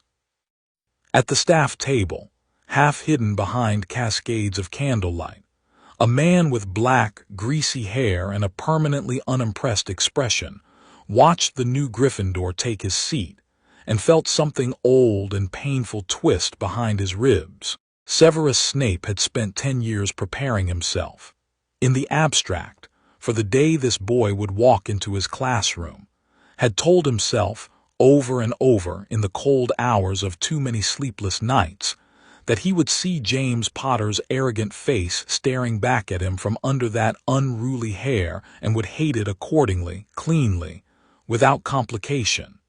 He had not prepared himself for green eyes, Lily's eyes exactly down to the flecks near the iris, looking out at the world from a face that otherwise carried entirely too much of his father in it. And worse, far worse, a settled, patient calm in those eyes that Snape had genuinely never once seen on James Potter's face in 6 years of shared schooling, not even in his best moments. James had worn confidence like armor, loud and performative, always aware of who was watching. This boy wore something quieter. Something that didn't seem to need an audience at all. Snape did not know, yet, what to do with that observation. He filed it away, the way he filed away everything uncomfortable, and returned his attention to his soup with considerably more force than the soup required. Potions, when it came around 3 days into the term, was the class Harry had been quietly looking forward to more than any other, mostly because Athena's steady, methodical love of process had latched onto the idea of precise measurement and careful transformation the moment he'd read the syllabus, and he walked into the dungeon classroom with genuine anticipation that lasted exactly as long as it took Professor Snape to finish taking the roll. Ah, yes, Snape's voice when he reached Harry's name dropped into something with an edge honed sharp enough to cut. Our new celebrity. Harry didn't rise to it, didn't flush or shrink the way half the class clearly expected of him. "That's me," he said, mild, unbothered, and something in the flat, easy confidence of it made a muscle in Snape's jaw tighten visibly. "Let's see how much that celebrity has taught you, shall we?" Snape's dark eyes swept the room once before settling back on him, with the particular malice of a man who had been waiting a long time to level this exact kind of question at this exact boy. "Potter, what would I get if I added powdered root of asphodel to an infusion of wormwood?" The question was designed to humiliate. Everyone in the room could feel that much, even the students who had no idea what asphodel was, and Harry, who had genuinely never opened a potions textbook before that morning's first lesson, felt something quiet and old rise up in the back of his mind to meet it, Athena's gift settling patterns into place the way it always did. Connecting a word he half remembered from a flower-naming book in the Privet Drive garden, to a smell he half remembered from Ollivander's shop, to the general shape of what a potions master would consider an important early lesson. "The draft of living death," Harry said, after a beat just long enough to think it through properly, not guessing, actually working it out. Asphodel's linked to death in old herbalism. It's sometimes called the flower of the grave. Wormwood's bitter regret traditionally. Put together in the right infusion, they make a sleeping potion so powerful it looks like death itself. That's the theory behind the name. Anyway, I haven't brewed it, so I couldn't tell you the exact measurements. Silence dropped over the dungeon classroom like a dead weight. Hermione, 3 rows back, had her hand half raised out of pure reflex and looked, for a moment, almost betrayed that someone had beaten her to an answer she'd clearly prepared. Snape's face had gone through several expressions in quick succession. Surprise, first, unguarded and genuine, followed swiftly by something that looked almost like suspicion, as if a correct answer from this particular boy felt less like a triumph and more like a trap he hadn't seen coming. Where, Snape said slowly, each word deliberate, did you learn that? I didn't really, not properly, I just worked it out. Harry shrugged, entirely without arrogance, the way he did everything. I read a book about old flower meanings once, back when I was small. Asphodel stuck because of the name, and the smell in the wandmaker's shop reminded me of wormhood from somewhere, I'm not sure where. Put the two together and it made sense. You worked it out, Snape repeated flat, and something dangerous moved behind his black eyes. The particular danger of a man who had spent a decade preparing an entire arsenal of contempt for a boy he expected to be lazy, spoiled, and stupid, and was now discovering, to his own visible discomfort, that at least two of those three assumptions were simply, factually wrong. 5 points to Gryffindor, he said finally, the words coming out of him like they cost real money, and turned sharply back to the blackboard before his face could betray anything further. The class exhaled as one, and Ron, leaning over from the next table, whispered, "Blimey, did Snape just give us points? I thought his face was going to crack in half." He didn't want to, Harry murmured back, watching the man's rigid shoulders at the front of the room with something that had started, over the course of that single exchange, to shift from curiosity into a quieter, more patient sort of attention. There was history there, clearly, something layered and old that had nothing to do with the actual answer Harry had given. And Harry, Athena's careful patience settling in behind his ribs, found himself more interested in understanding that history than in resenting the man's obvious hostility for its own sake. Something about the raw, wounded flicker he'd caught in Snape's eyes at the mention of his mother's name, weeks earlier at the sorting, when the man had looked at him like he was seeing a ghost, told Harry this wasn't simple cruelty. It was something a great deal more complicated, and Harry had decided, somewhere in the back of his mind without quite announcing it even to himself, that complicated things were worth taking the time to understand properly before deciding how he felt about them. He didn't get the chance to test that patience much further that lesson. The actual potion brewing that followed went smoothly enough. Hermione's careful precision and Harry's own instinctive feel for proportion producing a passable cure for boils, while Neville's cauldron dissolved spectacularly in the corner, and Snape swept over to dock Gryffindor the 5 points back with icy satisfaction. But something had shifted in the room nonetheless. A small crack opened in 10 years of settled, comfortable hatred that Snape would spend a great many sleepless nights afterward trying and failing to seal back shut. Flying lessons came the following week, out on the wide lawn behind the castle, with brooms lined up in 2 straight rows and Madame Hooch pacing between them with the brisk authority of a woman who had seen 1,000 nervous first years and expected this batch to be no different. "Hand out over your broom," she instructed, "and say, up." Most of the brooms rolled unhelpfully in the grass, refusing, twitching, ignoring their would-be riders entirely. Hermione snapped up into her palm on the second try with visible relief. Ron smacked him in the face on the first, to general hilarity. Harry's rose the instant his hand cleared his side, smooth and immediate as if the broom had simply been waiting for permission, settling into his grip with the same easy familiarity his wand had shown weeks earlier in Ollivander's shop. "Well," Madame Hooch said, eyeing him with the faintly clinical interest of someone spotting a rare bird. "That's a start, isn't it?" It got considerably more interesting a few minutes later. Once mounted brooms were supposed to hover a few feet off the ground, and Neville, nervous, overeager, terrified of doing something wrong in front of the whole class, kicked off too hard, shot up 20 feet in a matter of seconds, and immediately began the visible, sickening process of losing control entirely. "Mr. Longbottom, get down here at once."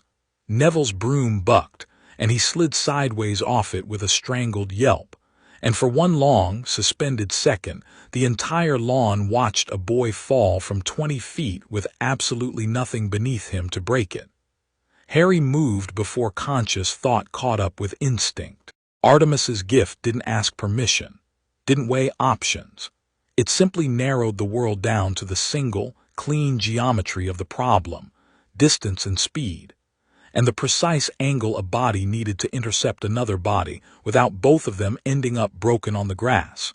And Harry kicked off his own broom hard enough to make Madame Hooch's shout of protest die half-formed in her throat, closing the distance in a streak that no 11-year-old on his first-ever flight had any business managing. He caught Neville roughly 10 feet off the ground, one arm hooking under the other boy's shoulders with a grip that held despite the sudden, jarring weight, and the two of them dropped the rest of the way together at a speed that would have snapped bones if Harry hadn't twisted at the last instant, taking the brunt of the landing across his own back and rolling them both into the grass with a controlled, practiced ease that had absolutely no business belonging to someone who had been on a broom for less than 15 minutes total. Silence, then noise, everyone rushing over at once, Neville white-faced and shaking but entirely unbroken, patting himself down in disbelief that he was, in fact, still in one piece. "Are you hurt?" Harry was already up, checking Neville over with quick, methodical hands, none of the shakiness in him that everyone else on the lawn was clearly feeling on his behalf. I think I'm all right." Neville's voice wobbled dangerously close to tears, more from the fright than any actual injury. "You caught me. How did you?" "I don't know," Harry said honestly, and it was true. Some deep, buried instinct had simply taken over the moment the danger appeared. The same clean, cold certainty that had faced down Ares's hound years earlier on Privet Drive, and he hadn't had to think about a single motion of it, only trust that his body would do what needed doing. "I just moved. Good thing the broom listened."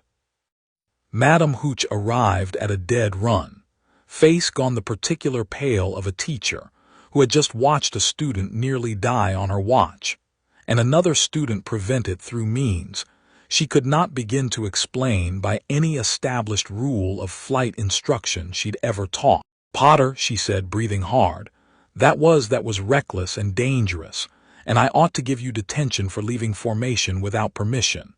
"He would have broken something falling from that height," Harry said, calm, not defensive, simply stating the obvious. "And it was also," Hooch continued, visibly wrestling the sentence back under control, "the single most natural piece of flying I have seen from a first-year student in 11 years of teaching this class. Where did you learn to move like that on a broom you've been riding for less than a quarter of an hour?" "I didn't learn it. It just came." Hooch studied him for a long moment, the same particular look Ollivander had given him weeks before, the look of someone recognizing a scale they didn't have proper instruments to measure. "Potter, McGonagall mentioned something about a seeker position opening up on the Gryffindor team this year, first-year exception included, given the circumstances." She said it slowly, as if turning the idea over even as she spoke it. "I don't hand out this kind of recommendation lightly. But I think you'd best go see her about it." The Quidditch tryout, held 2 days later on a pitch that dwarfed the small lawn behind the castle, drew half the Gryffindor house out to watch, drawn by rumors that had already spread through the corridors in the particular, exaggerated way rumors always did. Potter caught Longbottom out of thin air, moved faster than anyone's ever seen on a first flight, McGonagall's putting him straight on the team. Oliver Wood, the Gryffindor captain, a broad-shouldered fifth year with the intense, unblinking focus of someone who considered Quidditch not a sport but a personal calling, released the snitch himself with visible skepticism written across his face. "Seeker's the hardest position on the pitch," he told Harry, arms crossed, clearly bracing to be disappointed. "Fastest reflexes, best eyesight, nerve enough to dive from height without flinching. First years don't usually." The snitch was a distant golden glint by the time he finished the sentence, and Harry was already moving, and this time there was no emergency forcing his hand, no falling body to catch, just pure, uncomplicated hunt. The small golden ball flickering and darting the way prey always flickered and darted, and something in Harry's chest lit up bright and clean and delighted. Artemis's gift finally getting to stretch itself out fully for the first time since that hound on Privet Drive. No threat this time, just the pure joy of the chase. He caught it in under 4 minutes, closing his fist around cold metal wings mid-dive at a speed that made half the watching crowd gasp audibly, pulling out of the dive with a control that put even Madame Hooch's earlier praise to shame, and landed lightly on the grass in front of a stunned Oliver Wood with the snitch held out in his open palm, entirely unwinded, entirely unbothered. 4 minutes, Wood said, staring at the ball in Harry's hand like it might disappear if he blinked. 4 minutes. Charlie Weasley took 11 his first time, and Charlie went pro after school. "Is that good?" Harry asked, genuinely uncertain of the scale. "Potter." Wood's face had cracked into something between disbelief and pure, unrestrained delight. "That's the best first tryout I've seen in 6 years of running this team. You're seeker. Starting seeker. I don't care what any rule says about first years. I'll fight the whole bloody Quidditch committee if I have to." McGonagall, watching from the sidelines with her arms folded and her expression carefully neutral, allowed herself the smallest twitch of a smile once Wood's back was turned. The private, satisfied smile of a professor who had watched something remarkable happen exactly the way she'd quietly suspected it might. Not everyone on the pitch that day watched with unqualified delight. Draco Malfoy stood near the Slytherin end of the stands, having wandered over out of curiosity when word of the tryout spread, and watched Harry pull out of that dive with an expression that had started as reflexive scorn and shifted, somewhere around the 3-minute mark, into something more complicated and considerably less comfortable. "He's good," Draco muttered to Blaise Zabini beside him, and hated slightly how much he meant it. "Everyone's good at something," Blaise said, unbothered, unwrapping a sweet with the lazy indifference of someone who found most of Hogwarts drama beneath him. "Doesn't mean you have to care." "I don't care." Draco watched Harry laugh at something Ron Weasley said, easy and unguarded, surrounded by a knot of Gryffindors who all seemed to genuinely like him rather than merely orbit him for status, the way Draco's own friends orbited Draco. Something in that easy, unforced warmth needled at him in a way he couldn't quite name, a small, ugly itch of envy dressed up as contempt. "It's just Quidditch." But he remembered, walking back toward the dungeons that evening, the conversation in Madame Malkin's weeks earlier. "I'll decide what I think of you by what you actually do," and found himself turning it over uncomfortably. The way you turn over a stone in your shoe that you can't quite dislodge, wondering, despite every instinct trained into him since birth, what Harry Potter would actually think of him if he ever bothered to ask. Quirinus Quirrell taught defense against the dark arts that year, with the visible, constant nervousness of a man perpetually flinching from shadows, only he seemed able to see. Stammering through lessons on werewolves and hags, with a jumpiness that most students chalked up to an unfortunate run-in with vampires during his travel years, exactly as the rumor mill had decided. Harry found the class strange from the very first lesson, though he couldn't immediately place why. A low, cold hum at the edge of his awareness, whenever Quirrell stood too close, faint and unpleasant, like the specific, wrong stillness before a storm, or the memory of a hound's growl pressing against his teeth. Persephone's quiet gift, rebirth's ancient patience, stirred uneasily in his chest each time the man's shadow fell across his desk, recognizing something in the room that had died once already and refused, stubbornly, to accept that death had meant anything final. "Something's wrong with him," Harry told Ron and Hermione one evening in the common room, Not dramatically, just observing the same flat, patient tone he used for everything. Wrong how? Ron looked up from his half-finished essay on gnomes. I don't know exactly.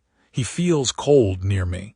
Not scared cold the way everyone assumes he is, something else. Like there's more than one person standing where he's standing. Harry frowned slightly, turning the sensation over the way he turned over everything, patient and unhurried. I don't trust him. You don't trust the professors.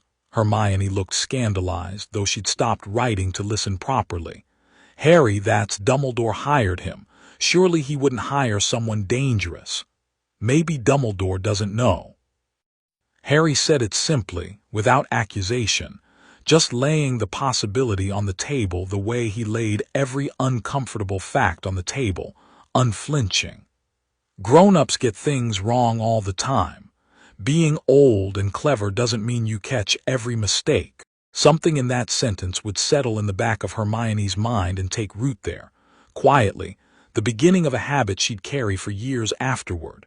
A willingness, learned partly from this strange, calm, unafraid boy, to question authority not out of disrespect but out of the simple, stubborn insistence that being right mattered more than being polite about being wrong. Ron, less philosophically inclined, just shrugged. Well, whatever it is, keep clear of him if you can. I don't fancy finding out what cold means the hard way. Harry didn't say what he was already quietly certain of, that whatever wrongness lived near Quirrell was not the kind of thing that could be avoided simply by keeping clear of it, because something in the deepest, oldest part of him, the part that had once looked a killing curse in the eye as an infant and swallowed it whole without flinching, recognized the shape of that cold the same way a hunter recognizes a scent it has crossed paths with before. It was waiting. And sooner or later, Harry understood without quite knowing how he understood it. It was going to stop waiting. Above the mountain no map could draw, Ares watched the boy pull off that impossible dive on the Quidditch pitch and felt the same grudging, uncomfortable respect settle deeper into his chest, an itch he still hadn't decided how to properly scratch. He hasn't slipped once, Eris observed, arriving at his shoulder the way she always did, unhurried and pleased with herself for no particular reason other than existing near potential chaos. Not into arrogance, not into cruelty. Even that little blonde aristocrat's poison hasn't taken root in him. There's time yet. Ares's jaw was tight, watching the small figure land on the grass below to a roar of Gryffindor applause, easy and unbothered and entirely without the swagger such a triumph should, by every rule Ares understood about mortal pride, have produced. Something stirring near him, old and hungry and patient. If the boy has a breaking point, that's where it'll show itself first. Eris smiled, slow and sharp, tossing her apple once into the air and catching it without looking. Then let's make sure, brother, that whatever's stirring gets exactly the push it needs to stop waiting. Below them, entirely unaware of gods arguing about his future on a mountain no map could find, Harry Potter walked back toward the castle with Ron's arms slung over his shoulder and Hermione already lecturing them both about proper broom maintenance, laughing at something one of them said, warm and easy and thoroughly, stubbornly unafraid of whatever the world still had waiting for him in the dark. Chapter 5. The Man Who Kept Too Many Secrets. The library at Hogwarts held more books than Harry had ever seen in one place, stacks rising into shadow near the high windows, and Hermione moved through it like she'd lived there her whole life, though she'd only had a few months to learn the shelving system. Sealed, she said, closing the third dusty legal volume with more force than the binding probably deserved. Every reference to the Black Trial. Not redacted, not summarized, sealed outright, which according to ministry procedure and precedent only happens when a case never actually went to trial in the first place. So there wasn't one, Harry said. He'd suspected as much since Hagrid's uncomfortable, halting explanation in Diagon Alley, but hearing it confirmed in black and white still settled something cold and clear in his chest. They just locked him up. there's a note here. Hermione flipped back a page, frowning at the cramped legal script. Suspect apprehended at scene, 12 Muggle casualties, 1 wizard casualty, subject laughing, deemed unfit for standard proceedings, remanded to Azkaban by ministerial emergency order. That's it, that's the entire record. 12 Muggles dead and everyone just decided that was enough, Ron said, not looking up from the chocolate frog card he was fiddling with, though his voice had gone quieter than usual. Blimey! No wonder my mum won't say his name in front of me. Everyone just agreed, I suppose. Didn't need proof if everyone already agreed. That's exactly the problem. Harry's voice stayed level, but something underneath it had gone very still. Athena's patient wisdom sifting the facts into place with the same careful precision it always used, laying them out flat where nobody could pretend not to see them. A man's in prison for 10 years because a scared, grieving ministry decided a trial would take too long. Nobody checked whether the story was even true. They just needed someone to blame, and he was standing there. You really think he's innocent? Hermione's tone wasn't skeptical exactly, just careful, testing the shape of the idea. I don't know yet. That's the point. Nobody actually knows because nobody bothered to find out. Harry closed the book in front of him, gently, no anger in the motion, just resolve settling into place. He was my dad's best friend, my godfather. Whatever he did or didn't do, I want to know the truth of it properly, not the version everyone agreed was easiest. How are you going to manage that? You're 11. I'm going to ask the one person who was actually there that night and might still remember it clearly enough to tell me something useful.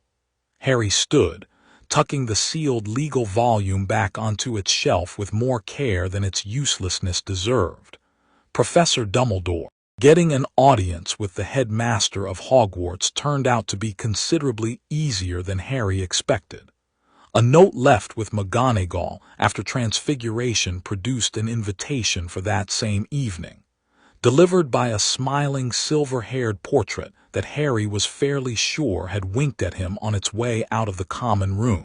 Dumbledore's office looked exactly the way Harry had privately imagined it might, cluttered with strange silver instruments that whirred and clicked on their own schedules, portraits of former headmasters snoring gently in gilded frames, and a phoenix on a golden perch near the window that turned one bright, curious eye toward Harry the moment he stepped through the door, as if it had been expecting him specifically, and was pleased the wait was over. Mr. Potter. Dumbledore rose from behind his desk, half-moon spectacles catching the candlelight, his expression warm in the particular way of a man who had rehearsed this warmth for a very long time and had grown genuinely comfortable wearing it. I understand you wish to speak with me. Lemon drop. No, thank you. Harry sat in the chair across from the desk without being invited to, which made something flicker briefly behind Dumbledore's spectacles, surprise, perhaps, at a first-year who didn't wait for permission to make himself comfortable. I wanted to ask about my godfather, Sirius Black. The warmth in Dumbledore's face didn't vanish, but it went carefully, deliberately still, the practiced stillness of a man buying himself time to decide how much of the truth a given moment could afford. A difficult subject, Harry. I understand your curiosity, but he never had a trial. Harry said it flatly, not as an accusation, just laying the fact down between them the way he laid every fact down, plain and unavoidable. I checked the records. 12 Muggles died. Everyone decided he was guilty because he was found laughing near the bodies, and he was sent straight to Azkaban without anyone actually proving anything. You were on the council back then, weren't you? Something behind Dumbledore's eyes shifted, the flicker of a much older, much more tired man briefly surfacing beneath the twinkling exterior he usually presented to students. I was, he admitted. It was a chaotic time, Harry. Voldemort had just fallen, half the wizarding world was still reeling with grief and fear, and when Sirius was found at the scene laughing, That's not proof. That's a man who's just watched everything he loved get destroyed, standing near a lot of dead people. And everyone decided that must mean something because it was easier than actually finding out what it meant. Harry's voice hadn't risen, hadn't cracked, but there was a weight underneath it now that made even the sleeping portraits on the walls stir faintly in their frames, as if some old, sharp truth had just been spoken aloud in a room that didn't often hear such things spoken plainly. You're supposed to be the wisest wizard in Britain. Why didn't you insist on a proper trial? You could have. People would have listened to you.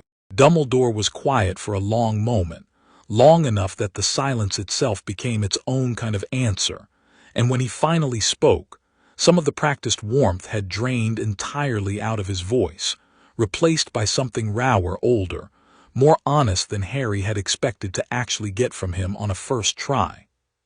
I was grieving too, Harry. Your parents were dear to me, in ways I did not always show as well as I might have. And when the initial reports suggested Sirius had betrayed them, he stopped, pressed 2 fingers briefly against the bridge of his nose beneath his spectacles. I did not push for a trial as hard as I should have. I told myself the outcome was inevitable regardless, that the evidence, circumstantial as it was, seemed to speak for itself. I told myself a great many convenient things that year, if I am honest with you, and I am not certain, looking back, that any of them were entirely true. Will you help me find out the real story now then? Harry leaned forward slightly. Not because I'm asking nicely. Because it's the right thing to do and you know it is, and you've had 10 years to do it and haven't. Something in Dumbledore's face, old, tired, carrying the particular exhaustion of a man who had spent decades being deferred to as the wisest person in every room he entered and had, somewhere along the way, mistaken that deference for actually being right, cracked open slightly at the directness of it. Unguarded in a way headmasters rarely allowed themselves to be with 11-year-olds. I will look into it, he said finally, and there was real weight behind the promise this time, not the practiced reassurance he'd started the conversation with. Properly. I owe you at least that much, Harry, and I suspect I owe your godfather considerably more than that, whatever the truth of that terrible night turns out to be. Thank you. Harry sat back, and something in his chest, Hera's steady, watchful loyalty, eased slightly at the sincerity in the old man's voice, though not all the way, not yet. There's something else, too, while I've got you. Go on. Why didn't anyone tell me anything about being famous, about my parents, about what actually happened that night, why I've got this scar, why everyone in this world seems to know my name before I've even said it? You left me with the Dursleys for 10 years, and none of them knew anything real either, and you never once checked in to see whether that was actually working out, did you? The question landed harder than Harry had entirely intended it to, and he watched it land, watched something in Dumbledore's careful composure genuinely falter for the first time in the whole conversation, the old man's hands stilling on the desk in front of him.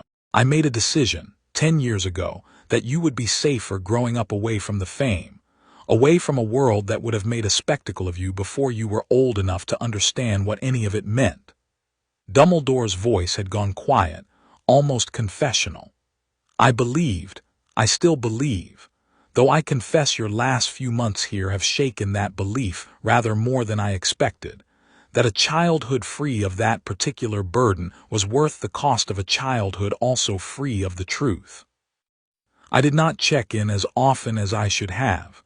I trusted the wards to keep you safe and told myself that safety was the whole of what mattered. It wasn't, though, was it? Harry didn't ask it as a question so much as state it, patient and unflinching.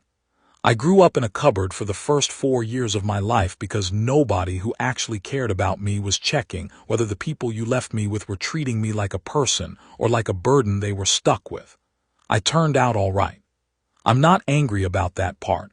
I don't think being angry about things I can't change is much use to anyone. But you should know it wasn't your decision that kept me safe. It was luck. and it was Dudley deciding on his own that family mattered more than he'd been taught. And it was 7 things I don't fully understand yet that happened the night my parents died that had nothing to do with any ward you put up afterward. Dumbledore's spectacles caught the candlelight as he studied the boy across from him with an expression Harry hadn't seen on an adult's face before. Not quite shame, not quite awe, some complicated mixture of both that a man his age had probably not expected to feel in front of an 11-year-old for a very long time. 7 things, he repeated slowly. You know about that then? I don't know much. I know something happened. I feel it sometimes when I need it. Harry's eyes stayed steady on the old man's face. Do you know what it was? I have theories, Dumbledore admitted. Old ones, half-formed, built from fragments of magic. I do not fully understand myself, if I am entirely honest with you, which I am trying rather harder to be tonight than I have managed in some time. I suspect, Harry, that whatever protected you that night was neither entirely of this world nor entirely separate from it. And I suspect further that it would be unwise of me to guess too specifically at forces I have never once been able to properly measure or name. He paused. Fawkes reacted strangely, the day you first walked into this office as a candidate for enrollment. Phoenixes rarely sing for anyone who isn't already touched by something old. He sang for you before you'd said a single word. Harry glanced toward the golden perch, where the phoenix was watching him with the same bright, patient attention it had held since he walked in, and something warm and recognizing passed between them, wordless, the way understanding sometimes passes between 2 things that share more in common than either fully realizes. I'm not asking you to explain everything tonight, Harry said, turning back. I understand there's things even you don't know. What I'm asking is that you stop deciding what I'm allowed to know on my own behalf. I'm not going to break under the truth, Professor. I've never once broken under anything. I just like to be trusted with it, the way you'd trust anyone else old enough to hear it. That, Dumbledore said slowly, is a fair request, and one I intend to honor rather more faithfully than I have managed thus far. He reached into a drawer of his desk, withdrew a small folded square of shimmering, silvery fabric, and set it gently on the desk between them. This was your father's. I have been meaning to return it to you for some time and kept finding reasons to delay, reasons I suspect, on reflection, had more to do with my own comfort than yours. It is an invisibility cloak, a rare one, even by wizarding standards. I believe it is rightfully yours now.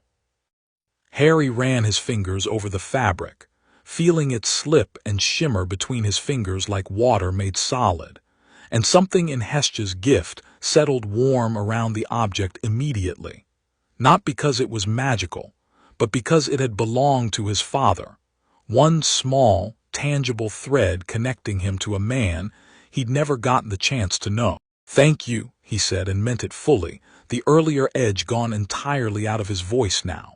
For this, and for actually answering me tonight instead of just being kind about not answering. Dumbledore's smile, when it came, carried none of its usual practiced twinkle, just something tired and genuinely fond, the smile of an old man who had just been handed by an 11-year-old, a mirror he hadn't wanted to look into and had looked into anyway. You are welcome, Harry. And for what it's worth, I will begin making inquiries about Sirius Black's case this very week. Properly this time. You have my word. The cloak got its first proper use 2 nights later, when Harry, restless, curious, Persephone's quiet patience urging him toward the parts of the castle nobody bothered showing first years, slipped out of the Gryffindor common room past curfew, and wandered the darkened corridors with the fabric pooling silversoft around his shoulders. Invisible to every portrait and prefect he passed, he found the room by accident, an unused classroom on the 3rd floor with dust thick enough to show his own footprints despite the cloak's usual trick of hiding everything else about him. And in the center of it, propped against the far wall, stood a tall mirror in an ornate gold frame, carved with letters that took him a moment to untangle. Erist stra eru oit ube kafru oit on wosi. I show not your face but your heart's desire. He worked out slowly, backward, and stepped closer, curious, unafraid, the way he approached everything. The reflection that met him wasn't quite his own. He saw himself, first, ordinary enough, standing in the same dusty classroom.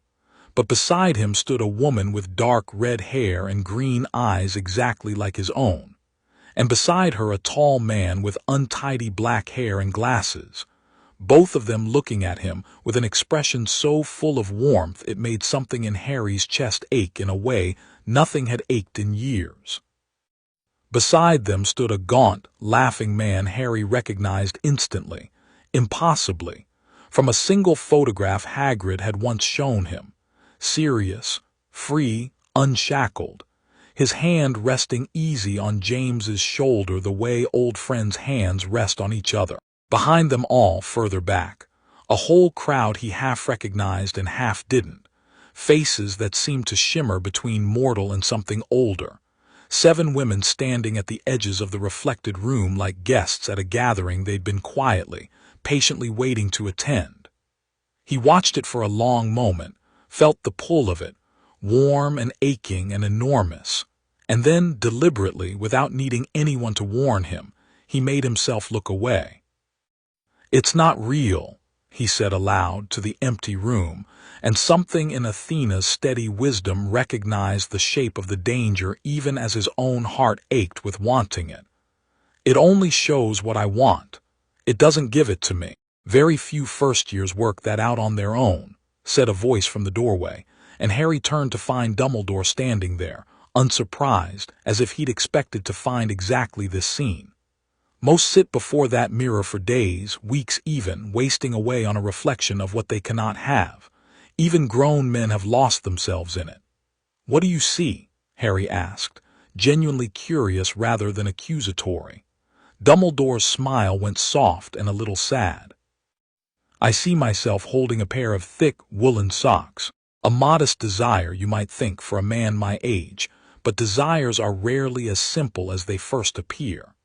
He moved to stand beside Harry, both of them facing the mirror now, though what each saw in it remained entirely their own. The mirror of Erist shows us neither knowledge nor truth. It shows us longing, undiluted, and men have wasted away entire lives in front of it, forgetting to live because they were too busy watching what they could not have. "I want them back." Harry's voice, for the first time since Dumbledore had known him, cracked slightly at the edges. "My parents. I want to know what it feels like to have them look at me like that, properly, not in a photograph." "I know." Dumbledore's hand rested briefly, gentle, on his shoulder. "That wanting will never fully leave you, Harry, and I would not wish it to. It is, in its way, proof of how deeply you were loved, and how deeply you carry that love still, even without their presence to remind you of it daily. But wanting them back is not the same as needing this mirror to remind you of the want every night. I think it best this be moved, before the temptation to return grows too comfortable a habit." "You're not going to tell me not to feel sad about it?" Harry looked up at him, something steadying in his chest at the observation. "Most people would try to cheer me up right away, or tell me I shouldn't dwell on it. Grief is not a flaw to be corrected, Harry. It is love with nowhere left to go. I would never ask you to set that aside simply because it is uncomfortable to witness." Dumbledore studied him for a long moment, and something old and quietly moved passed behind his spectacles. "You are, without question, the strangest and most remarkable student I have had the privilege of teaching in a great many decades. Not because you are without fear, though you are, and I confess I still do not fully understand how that came to be so completely true of you, but because you carry sorrow and strength in the same hand, without letting either one crowd out the other. That is rarer than fearlessness, and considerably harder to teach." The mirror was gone from that classroom by the following evening. moved to some corridor deep in the castle's belly that Dumbledore didn't specify. And Harry didn't go looking for it again. Not because he'd stopped wanting what it showed him, but because he understood, with the clean, patient wisdom that had settled into him since infancy, that some wants were meant to be carried rather than chased, and that the difference between the two was, in the end, the whole of what kept a person whole. The three-headed dog came up almost by accident, over Christmas holidays, when Hagrid, 3 mugs of tea deep into an evening visit and considerably looser-tongued for it, let slip a detail he clearly hadn't meant to share. "Nicola's Flamel," Hermione said slowly, staring at the chocolate frog card she'd been turning over for the better part of 10 minutes, ever since Ron had mentioned Dumbledore's name appearing on it alongside a passing reference to alchemy. "I've read that name before. In one of the library books. He's Hagrid. Is Nicola's Flamel a real person? Alive, I mean right now?" Hagrid's mug paused halfway to his mouth, and something in his weathered face went carefully, deliberately blank in the specific way of a man who had just realized, one sentence too late, that he'd said something he wasn't supposed to. "Shouldn't know that name," he muttered. "Forget I said anything. Hagrid." Harry's voice was gentle but direct, Athena's patient curiosity threading through it. "Is it something to do with Fluffy?" The enormous 3-headed dog guarding the third-floor corridor had become something of a running joke among the older students by Christmas, most of whom had simply decided it was one of Hogwarts' many eccentric, unexplained fixtures and moved on. Hagrid, predictably, had already introduced himself to it personally and given it a name suited to something considerably smaller and friendlier. "You weren't meant to know about Fluffy either," Hagrid groaned, setting his mug down with a thump. "That's between me and Dumbledore, and look, it's not something for you 3 to be pockin' round in. It's grown-up business, ministry business, Gringotts business." "Gringotts," Harry repeated, and something clicked quietly into place. The same patient, careful assembly of scattered facts he'd used on Snape's asphodel question weeks earlier. "Something was moved out of a vault the same day we were there." Hagrid took a small package out of Vault 713, and Gringotts doesn't use that vault number for anything ordinary. Hagrid's face had gone the particular shade of red that meant he knew exactly how badly he'd just given the game away and had no idea how to take it back. "I never said that. You didn't have to." Harry's voice stayed gentle, no triumph in it, just quiet certainty. "Whatever's under that trapdoor Fluffy's guarding, it's the same thing that was in Vault 713, and it's got something to do with Nicola's Flamel." "Hermione, what does the book say he's known for?" Hermione was already flipping furiously through the small, worn library book she'd tucked into her bag out of habit, and when she found the entry her face went pale. "The Philosopher's Stone," she read aloud, voice hushed, "turns any metal into pure gold, produces the elixir of life, which makes the drinker immortal. Nicola's Flamel is the only known maker of the stone currently alive, and he's Hagrid. He's 665 years old."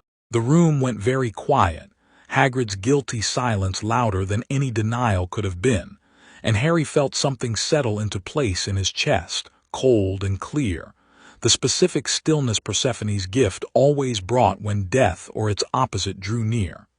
"Someone's trying to steal it," Harry said slowly. "That's why it's hidden here instead of a bank vault. Dumbledore thought Hogwarts would be safer than Gringotts." "Now don't you 3 go thinkin' you need to get involved in that," Hagrid said, too quickly, too loudly, the particular loudness of a man trying to convince himself as much as his audience. "That's for Dumbledore to handle. Powerful wizard, that man, cleverest I've ever known. Whatever's guardin' that stone besides Fluffy, it'll hold. Nothing to worry about."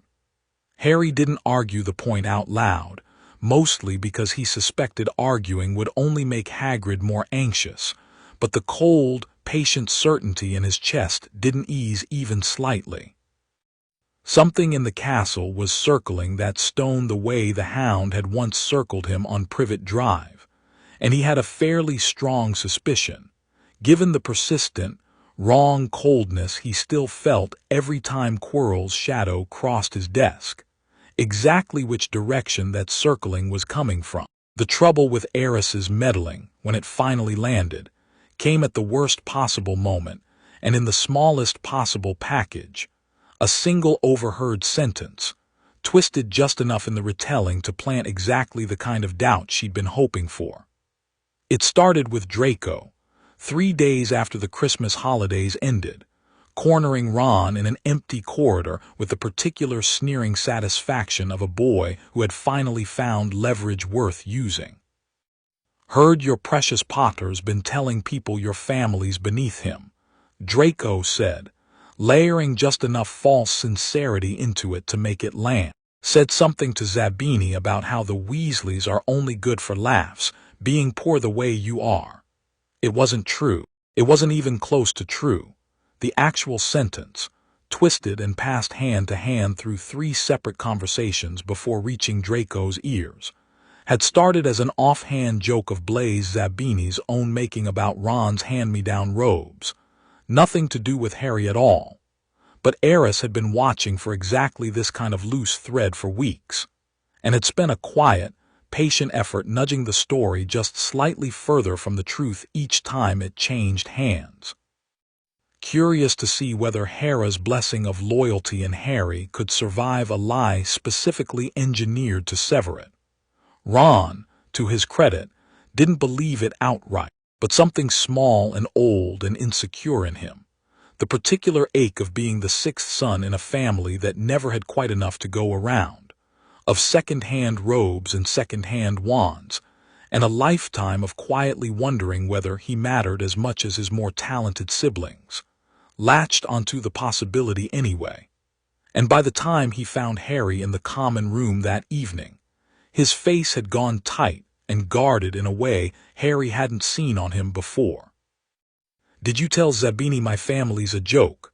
Ron asked, blunt, no preamble, arms crossed. Harry looked up from the essay he'd been half finishing, and something in his easy expression sharpened immediately into focus, Athena's careful attention catching the wound underneath the accusation before addressing the accusation itself.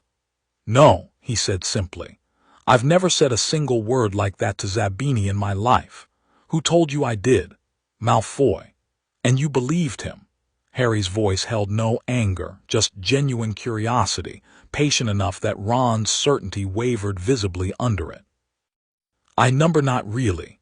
I don't know." Ron's shoulders sagged slightly, the anger draining out of him and leaving something rawer and more uncomfortable behind it. "It's just, everyone always talks about how much money your family's got sitting in that vault, and mine's got nothing. And sometimes I wonder if that's part of why you'd want to be friends with someone like me instead of someone like him." Something in Hera's blessing settled warm and steady in Harry's chest at that admission, recognizing the ache underneath it for exactly what it was, not jealousy, not real doubt, just an old wound that a well-placed lie had known exactly how to press against. "Ron." Harry set the essay aside entirely, giving him his full attention. "I didn't grow up with money either, not really. I grew up in a cupboard under some stairs, wearing clothes 4 sizes too big because they were Dudley's old ones and nobody thought I deserved new ones. I know what it feels like to have people decide you're worth less because of what you've got or haven't got. I'd never do that to you. Not for a second, not for anyone." Ron's guarded expression cracked slightly, embarrassment flooding in behind it. "Sorry, I shouldn't have. Malfoy's a git. I should have known better than to listen to a word out of his mouth. You should have come and asked me first instead of believing him first and asking me second," Harry said, gentle but honest. No anger in the correction, just a fact worth naming. "That's all. Next time ask me before you decide what I think. I'd do the same for you." "Yeah, all right, fair." Ron managed a small, sheepish grin, some of the tension finally easing out of his shoulders. "Sorry, mate. Nothing to be sorry for, just don't let him do it again. Harry's tone had shifted slightly, something quieter and more deliberate underneath it now. I think I'll have a word with Malfoy myself.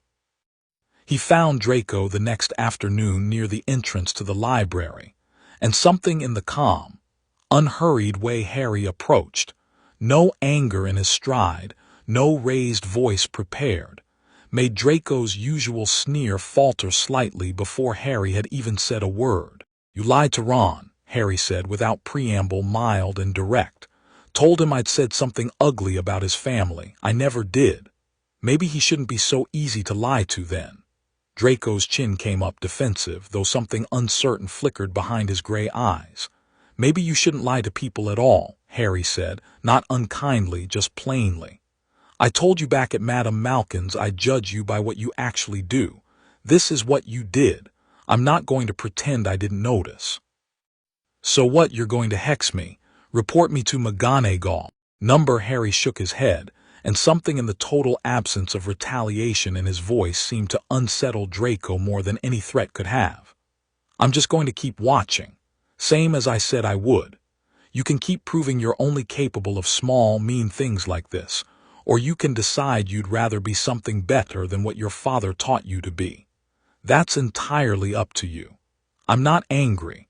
I'm just not impressed, and I think some part of you already knows you're capable of more than this." He walked away without waiting for a response, and Draco stood alone in the corridor for a long moment afterward, something uncomfortable and unfamiliar churning behind his ribs, not the sting of being caught, which he was well used to and had long since armored himself against, but the far stranger, far more unsettling sting of being told, calmly and without malice, that he was better than the small cruelty he'd just committed, and being left to sit with the truth of that on his own. Above the mountain, watching the whole small drama unfold, Eris let out a low, delighted laugh that carried no bitterness in it at all, only genuine, surprised admiration. "He didn't take the bait," she told Ares, tossing her apple lightly into the air. "Didn't even swing at the boy who lied about him. Just named it plainly and walked away and left the liar to sit with his own guilt instead of handing him a fight to distract from it." She caught the apple, turning it thoughtfully in her palm. "That's a cleverer kind of strength than I expected to find in him, brother. Cruelty answered with cruelty is easy to manufacture. Cruelty answered with patient, unshaken kindness, that's harder to break. One test," Ares said again, though there was considerably less conviction in the words this time than there had been months earlier. "We're not finished yet." "No," Eris agreed, watching the small figure of Harry Potter disappear back into the castle's shadow, calm and steady and utterly unbothered by his own recent victory. "But I begin to suspect, brother, that we may be finished sooner than either of us would like to admit."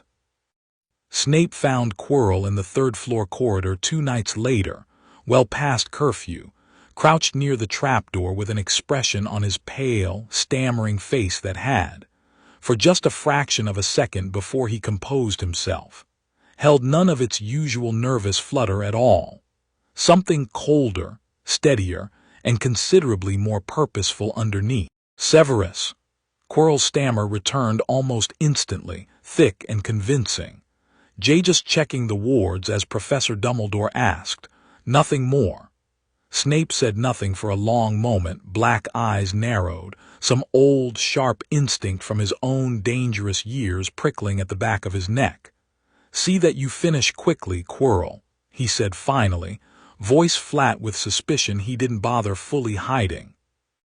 "I would hate for anything unfortunate to happen to you, wandering these corridors alone so late at night." He walked away without waiting for a response, already turning the encounter over in his mind with the same careful, methodical distrust he applied to everything, and did not yet suspect, though some deep, buried part of him would begin to, sooner than he wanted, exactly how much more than a nervous man's paranoia was currently hiding beneath that ridiculous purple turban. Behind him, alone in the dim corridor, Quirinus Quirrell straightened slowly, and the voice that emerged from him then was not his own stammering murmur at all, but something colder, older, and infinitely more patient. Soon, it whispered to the empty air, to the great sleeping shape of the three-headed dog beyond the trapdoor, to nothing at all except its own hungry, waiting certainty. Soon, little Potter, let us see at last exactly what 7 goddesses thought worth protecting so thoroughly. Let us see if it holds against something that has already died once and refused out of pure stubbornness to accept that death meant anything final at all. Chapter 6. 7 Goddesses, 1 Boy, No Fear. The exams ended on a Friday, and by Saturday morning half of Gryffindor Tower had already collapsed into the particular boneless relief that comes after weeks of revision finally being over, sprawled across common room chairs with the sleep of the truly exhausted. Harry wasn't among them. He sat by the window with the curtain half-drawn against the June sun, turning a folded letter over in his hands that had arrived by owl post that morning, the ink on it still faintly smudged where the writer's hand had shaken while penning it. Harry, it read, in cramped, unpracticed handwriting that looked like it belonged to someone who hadn't held a proper quill in a very long time. Dumbledore came to see me last week, told me things are moving on the case, a proper trial this time, Veritaserum, the whole business, finally. I don't know if I believe it yet. 10 years is a long time to stop believing anything good's coming. But he says you're the one who pushed for it. Wanted you to know I haven't forgotten what your dad and mum meant to me, whatever anyone decided about me in that courtroom back then.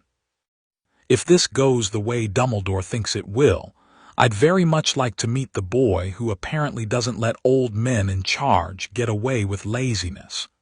Sirius. Harry read it 3 times before folding it back along its original creases and tucking it into his robes, something warm and steady settling into his chest that had nothing to do with any of the 7 goddesses and everything to do with simply being a boy who might soon finally meet the last piece of family the world had tried to take from him twice over. Good news. Hermione had come to sit across from him, a book open on her lap that she'd clearly stopped reading several minutes ago. I think so. Sirius is getting a real trial. Harry smiled, small and genuine. Finally. That's wonderful, Harry. Hermione's own smile faded slightly, replaced by the particular crease between her eyebrows that meant she'd been chewing on something uncomfortable for a while, and had finally decided to say it out loud. It's strange, isn't it? Term's nearly over and we still don't actually know what's going on with the stone. Hagrid let it slip weeks ago, and Dumbledore's barely said a word about it since. He's been busy with Sirius's case. Harry's eyes drifted toward the window, toward the grounds beyond, where the lake caught the afternoon light in long silver ripples. But you're right. Something's changing. I can feel it, the same cold I feel near Quirrell. It's gotten worse this last week. Sharper. Sharper how? Like something's decided it's out of patience. Harry's voice had gone quiet, thoughtful, the specific stillness he wore whenever Persephone's old, patient recognition of death stirred close to the surface. I think whatever's under that trapdoor isn't going to stay there much longer. Ron, sprawled in the armchair nearest the fire with his feet up on a stool in a posture that would have earned him a lecture from his mother, cracked one eye open. You're not saying we should go looking for it. I'm saying somebody should be ready when it stops staying put. Harry didn't raise his voice, didn't dress the statement up as anything more dramatic than it needed to be. I'd rather be ready than surprised. The chance to be ready came sooner than any of them expected, and it came, as these things so often did, through Hagrid's genuine, guileless inability to keep a secret once someone he trusted asked the right question kindly enough. They found him near his cabin on a warm evening a few days later, sweating and anxious in a way that had nothing to do with the heat, a letter clutched in one enormous hand that he kept reading and rereading with the particular desperate hope of a man who wanted very badly for something to be true. "Norbert's leavin' tonight," he told them, before any of them had even asked, the words tumbling out of him in a rush of relief and grief tangled together. Charlie's friends are common for him, up at the top o' the tower midnight, all arranged proper. "Norbert," Harry repeated slowly, working out that this was, somehow, the name of a dragon Hagrid had apparently been hiding in his cabin, which explained several recent scorch marks Harry had noticed on the man's curtains and had, out of politeness, not asked about. "And while I was up there sortin' the last of his travel crate, I heard something I shouldn't have," Hagrid continued, lowering his voice, glancing around the empty grounds with the exaggerated caution of a man who had never once in his life been subtle about anything. "Snape, talkin' to Quirrell up near the 3rd floor real quiet, sayin' he knew Quirrell was after the stone, sayin' he'd find out what was guardin' it one way or another." "Snape's after the stone." Hermione's voice had gone sharp with alarm.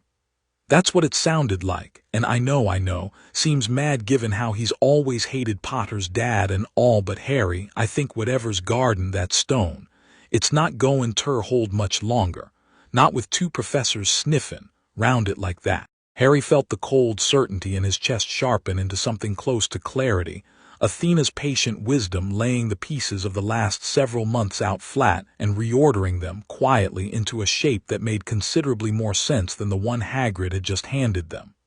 "It's not Snape who wants it," Harry said slowly. "Snape's trying to stop Quirrell. That's why he's been watching him so closely all year. I got it backward, listening to how everyone talks about him." "How do you know that?" Ron asked. "Because Snape's never once tried to actually hurt me, not really, not past being unpleasant in class, and if he wanted something as dangerous as the elixir of life for himself, hating my father wouldn't have anything to do with stopping him from taking it." Harry's mind moved through the logic with the same unhurried precision it applied to everything, patient and thorough. "Quirrell's the one who's frightened all year. Everyone assumed that meant he was harmless. Nobody stopped to ask what a man that frightened might actually be frightened of." Something cold moved through the warm summer evening then, faint but unmistakable, the specific pressure Harry had felt near Quirrell's shadow all year sharpening now into something closer, more immediate, more certain of itself than it had ever dared to be within the castle's walls before. "He's going tonight," Harry said, standing abruptly, "while everyone's distracted with the dragon." That's why the timing worked out so well for him. Charlie's friends coming for Norbert means half the staff's attention is elsewhere at exactly midnight. "Harry, we should get McGonagall or Dumbledore." Hermione was already reaching for his sleeve. "Dumbledore left for London this afternoon. Ministry business, about Sirius's case." Harry said it simply, no accusation in it, just fact. "There isn't time to find someone else who'd believe us fast enough. It has to be tonight, and it has to be now." They went that night, the 3 of them, cloak drawn over all of them at once in an awkward, shuffling huddle that made Ron complain quietly about elbows the entire way down the 7th floor staircase. Neville, catching them in the common room on their way out, and refusing point-blank to be left behind, after everything they'd all been through together that year.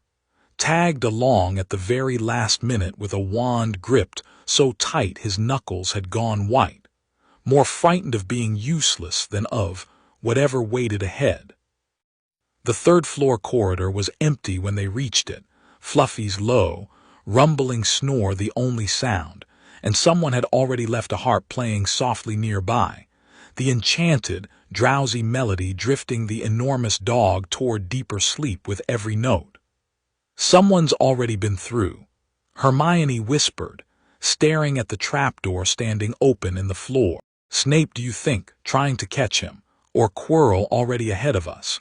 Harry crouched by the opening, feeling the cold pulse against his skin stronger now than it had ever been, unmistakable, patient waiting. "I'm going down, you three don't have to." "Don't be thick," Ron said immediately, though his voice wobbled slightly on the word. "We're not letting you go alone." "I'm staying too," Neville added, quieter but steady enough. "I owe you for the broom." "Figure this makes us even, if I actually manage not to be useless this time." Hermione didn't say anything at all, just nodded once, sharp and decided, and Harry felt something warm settle in his chest at the three of them. Loyalty freely given, without hesitation. Exactly the kind of family Hera had promised him the night his parents died. Built with his own two hands out of nothing but choice. The drop swallowed them into a soft, springy plant that turned out, moments later, to be Devil's Snare. Coiling hungrily around ankles the instant weight settled onto it. Ron panicked, thrashing, which only fed the plant's grip, and it was Hermione, steady, quick thinking. Exactly the kind of clever Harry had always trusted her to be, who remembered her herbology lessons and conjured a burst of hot, bright flame that sent the plant recoiling back into the shadows in a hiss of scorched leaves. "Everyone all right?"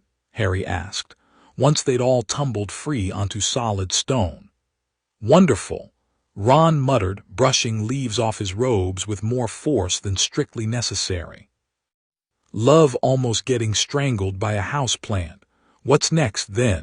What came next was a room full of flying keys and a broomstick, which Harry solved in under 2 minutes flat, Artemis's hunting instinct locking onto the single tarnished, hand-painted key among 100 identical decoys the moment his eyes swept the ceiling, and a chest set the size of the room itself, which Ron, flushed, focused, more alive than Harry had ever seen him, commanded through with the calm, ruthless precision of a boy who had grown up playing this exact game across a kitchen table every single day of his life.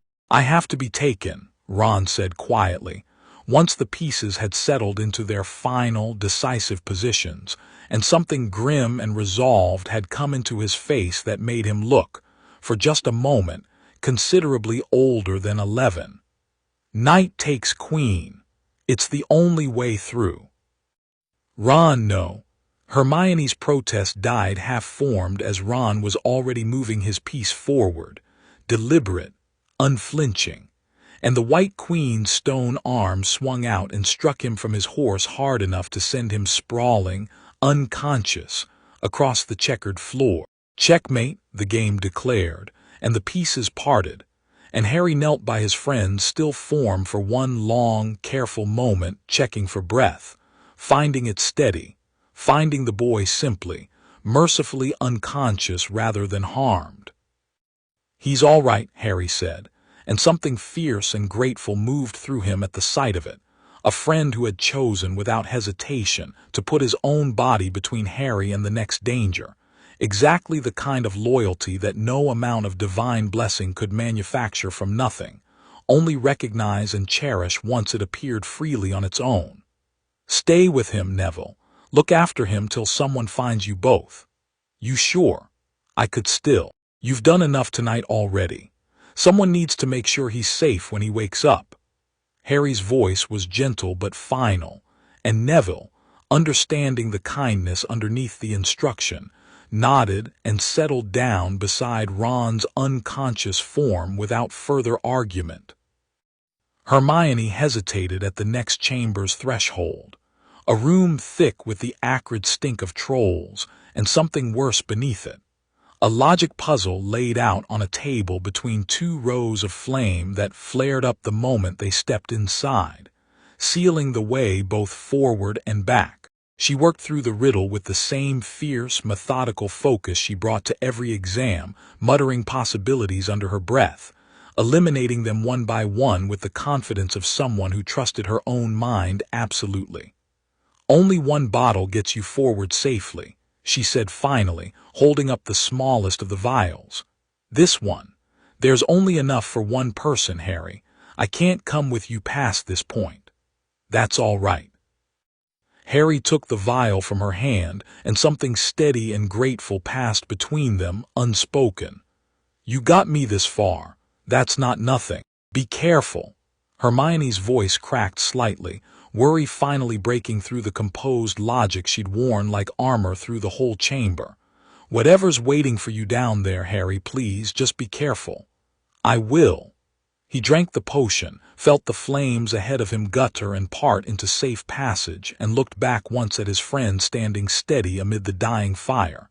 "Thank you, Hermione, for everything this year. I mean it." He walked forward into the dark alone, and behind him the flames sealed shut once more, and Hermione Granger stood guard at the threshold with her wand raised and her chin set, ready to hold that line for however long it took.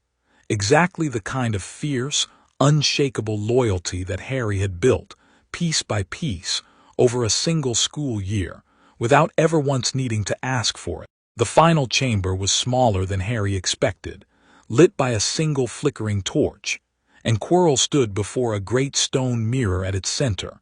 Not the mirror of Arist, something else, older and colder, his stammer entirely gone now, his posture unfamiliar, straightened into something with a confidence that had never once belonged to the nervous Professor Harry had watched flinch through a full year of defense lessons. "Harry Potter." Quirrell turned, and his voice had none of its usual tremor in it, flat and cold and faintly amused. "I confess, I did not expect you to make it quite this far. The chess alone should have stopped most children your age." "I'm not most children." Harry didn't move from the doorway, didn't reach for his wand yet, Athena's patient wisdom holding him still, gathering information before committing to anything. "You've been pretending to be afraid all year." "Of what exactly?" Something in Quirrell's face twisted, and for one brief, unsettling moment it looked less like fear and more like a mask slipping, cracking to reveal something colder underneath. "Fear is such a useful little performance, don't you find? Nobody suspects the man who flinches at his own shadow. Nobody watches too closely a professor too pathetic to be dangerous." He laughed, thin and unpleasant. "It has served me remarkably well this year, right up until a boy who apparently cannot be frightened by anything at all decided to see through it anyway. You're not the one giving the orders, though." Harry took one slow step further into the room, unhurried, unafraid, his eyes fixed on the man's rigid posture. "There's something else here. I've felt it since September. Something that died and refused to accept it." Quirrell's expression shifted again, Quicksilver, and this time when he spoke, the voice that came out of him carried a different register entirely. Colder, older, hungrier, a voice that Harry had never heard before and recognized instantly regardless. Some old, buried instinct from the night of his infancy stirring awake at the sound of it. "Clever boy," the voice said, and Quirrell's hands moved to the back of his own turban with slow, deliberate care, unwinding it with the theatrical patience of a man who had waited a very long time for this exact reveal.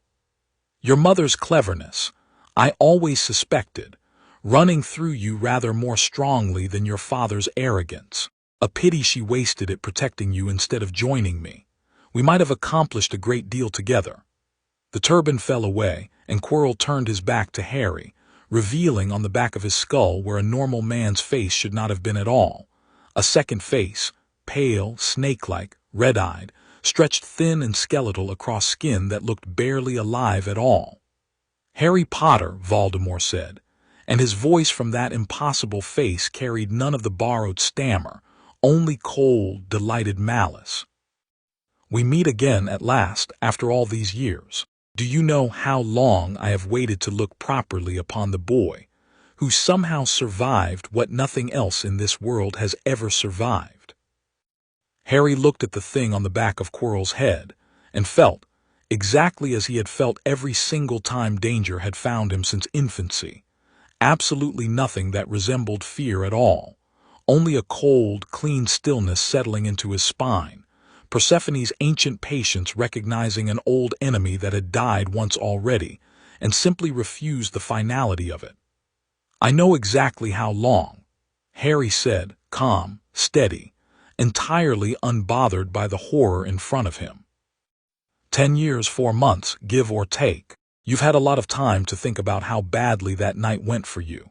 Something in the twisted face flared with fury at the casual, unafraid tone. You think this is a joke, boy. You think surviving as an infant, protected by magic you do not even understand, entitles you to mock me. I'm not mocking you. I'm just not scared of you. Harry said it plainly, without heat, the same way he'd said it to a hound years earlier on Privet Drive. You keep waiting for me to be. It's not going to happen. I don't think it's ever going to happen, no matter what you try. Kill him. The voice hissed and Quirrell spun, wand already rising, and Harry moved. He didn't reach for his own wand first. Artemis's instinct took over before conscious thought caught up, sidestepping the first curse with the same clean, unhurried economy of motion he'd used against the hound years earlier, close enough that the spell's heat brushed his sleeve as it passed. Quirrell's second spell came faster, and this time Harry's wand was already in his hand, meeting it head-on with a shield charm he'd only ever practiced in Flitwick's classroom, the golden light of it flaring bright and immediate the way it had flared bright, and immediate in Ollivander's shop the day the wand first chose him. Impressive, the voice said, genuine surprise threading through the malice now. First-year spellwork executed with a precision that should be years beyond you. I begin to understand what those fools sensed in Diagon Alley all those months ago. You've been watching me that long. I have been waiting, boy. Watching, gathering, learning exactly what I was up against before I moved. A wise general does not charge blindly at a fortress he does not understand. Quirrell's borrowed body advanced, wand raised, and the voice inside it had gone almost conversational now, curious despite itself. 7 goddesses, my informant told me. 7 distinct currents layered over your own magic, so thick even a wand as attuned as Ollivander's could barely tell them apart. Tell me, Potter, do you even understand what you carry? Or has all that borrowed power simply made you complacent, secure in gifts you never earned? I've thought about that a lot, actually. Harry's voice stayed level, thoughtful even, despite the curse fight happening around the words. I didn't earn it. You're right about that. But I don't think that means I don't deserve it either. I think it means I owe it to the people who gave it to me to use it properly. That's different from earning it. That's choosing to be worthy of it every single day instead of assuming I already am. Something in that answer seemed to genuinely unsettle the ancient, hungry thing riding Quirrell's body, a flicker of uncertainty crossing the pale, twisted face. Pretty words for a child. They're not pretty. They're just true. Harry pressed forward now, no longer purely defensive, and something in his chest, all 7 blessings at once, for the first time in his life, rising together rather than separately. Wisdom and hunt and hearth and growth and love and family and rebirth, all braided into a single, steady current, began to hum warm and bright beneath his skin. You've spent your whole life trying to make people afraid of you. That's the only power you actually trust, fear, because fear's easy. Fear doesn't ask anything hard of the person giving it. I don't think you know what to do with someone who just refuses the whole premise. Then let me teach you what refusing costs. Voldemort's voice, through Quirrell's straining mouth, rose sharp with fury now, genuine and unguarded. Avada-kedavra. The curse tore across the chamber, green and merciless, exactly the shape of the one that had failed to kill him once already, 10 years and 4 months earlier. And Harry, Persephone's ancient, unshaken patience rising in him whole and complete, the same quiet certainty that had let him stand unflinching in a crib while his mother's body cooled on the floor beside him, did not run, did not flinch, did not even raise a shield. He simply stepped into it. The curse struck him full in the chest, and for one long, suspended heartbeat the world went entirely silent, entirely still, and every eye in that chamber, Quirrell's twisted, straining face, the ancient, hungry thing looking out through it. Even Harry's own steady green gaze watched the green light wash over him and simply, quietly sink in. The way rain sinks into ground that has been waiting, patient and receptive for exactly this kind of water. Nothing happened. Harry stood there, entirely unharmed, the curse's power settling into his chest, and dissolving there the way it had dissolved once before in a nursery in Godric's hollow. 7 ancient natures absorbing what a single dark curse had never once, in its entire existence, failed to end. "That's not possible," the voice from Quirrell's twisted face said, and for the first time all evening, genuine terror had crept into it, raw and unpracticed. The terror of something that had built its entire identity on being the most feared thing in any room, and had just discovered, definitively, that the fear it depended on simply did not exist in the person standing in front of it. "That curse has never, no one has ever, I told you." Harry's voice stayed gentle, almost sad more than anything else. "I'm not afraid of you. I don't think I know how to be. And that curse needs fear to work properly, doesn't it? It needs the person on the other end to believe, somewhere deep down, that this is really the end. I don't believe that. I've never believed that, not since the night you tried this exact thing on me the first time." "Impossible," the voice hissed again, but there was nothing left in it now except raw, desperate fury, Quirrell's body trembling with the strain of housing something that had lost, in a single moment, the only weapon it had ever truly trusted. Harry raised his own wand then, not to attack, but simply to hold, steady and unhurried, 7 warm currents settling behind his eyes as he looked at the broken, twisted thing in front of him with something that was neither hatred nor triumph but a strange, quiet kind of pity. "You killed my parents," Harry said, and his voice had gone very soft now, very final. "You've spent 10 years hiding in the shadows, feeding off whatever you could steal, waiting for a chance to finish what you started. And all of it, because you were so afraid of dying that you tore your own soul apart trying to avoid it. That's not power. That's the loneliest thing I've ever heard of. You know nothing of power, boy. I know I'm not afraid of it anymore, not even a little." Harry's grip on his wand tightened, and something in the room seemed to hold its breath around him, 7 ancient blessings gathering themselves into a single, focused point of will. "You're going to leave this castle now. Not because I've beaten you, not tonight, not fully. I don't think tonight's when that happens. But because you know, better than anyone else alive, exactly what it costs to face something that genuinely doesn't fear you at all, and I don't think you're ready to pay that cost yet. So go. Hide. Gather yourself somewhere else if you need to. But you're not getting the stone, and you're not getting me, not tonight."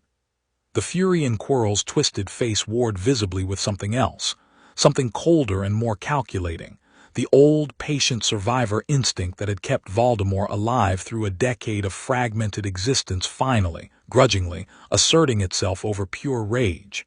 "This is not finished, Potter. I never thought it would be." Harry's voice held no relief in that admission, no dread either, just simple, settled fact. "But it's finished for tonight."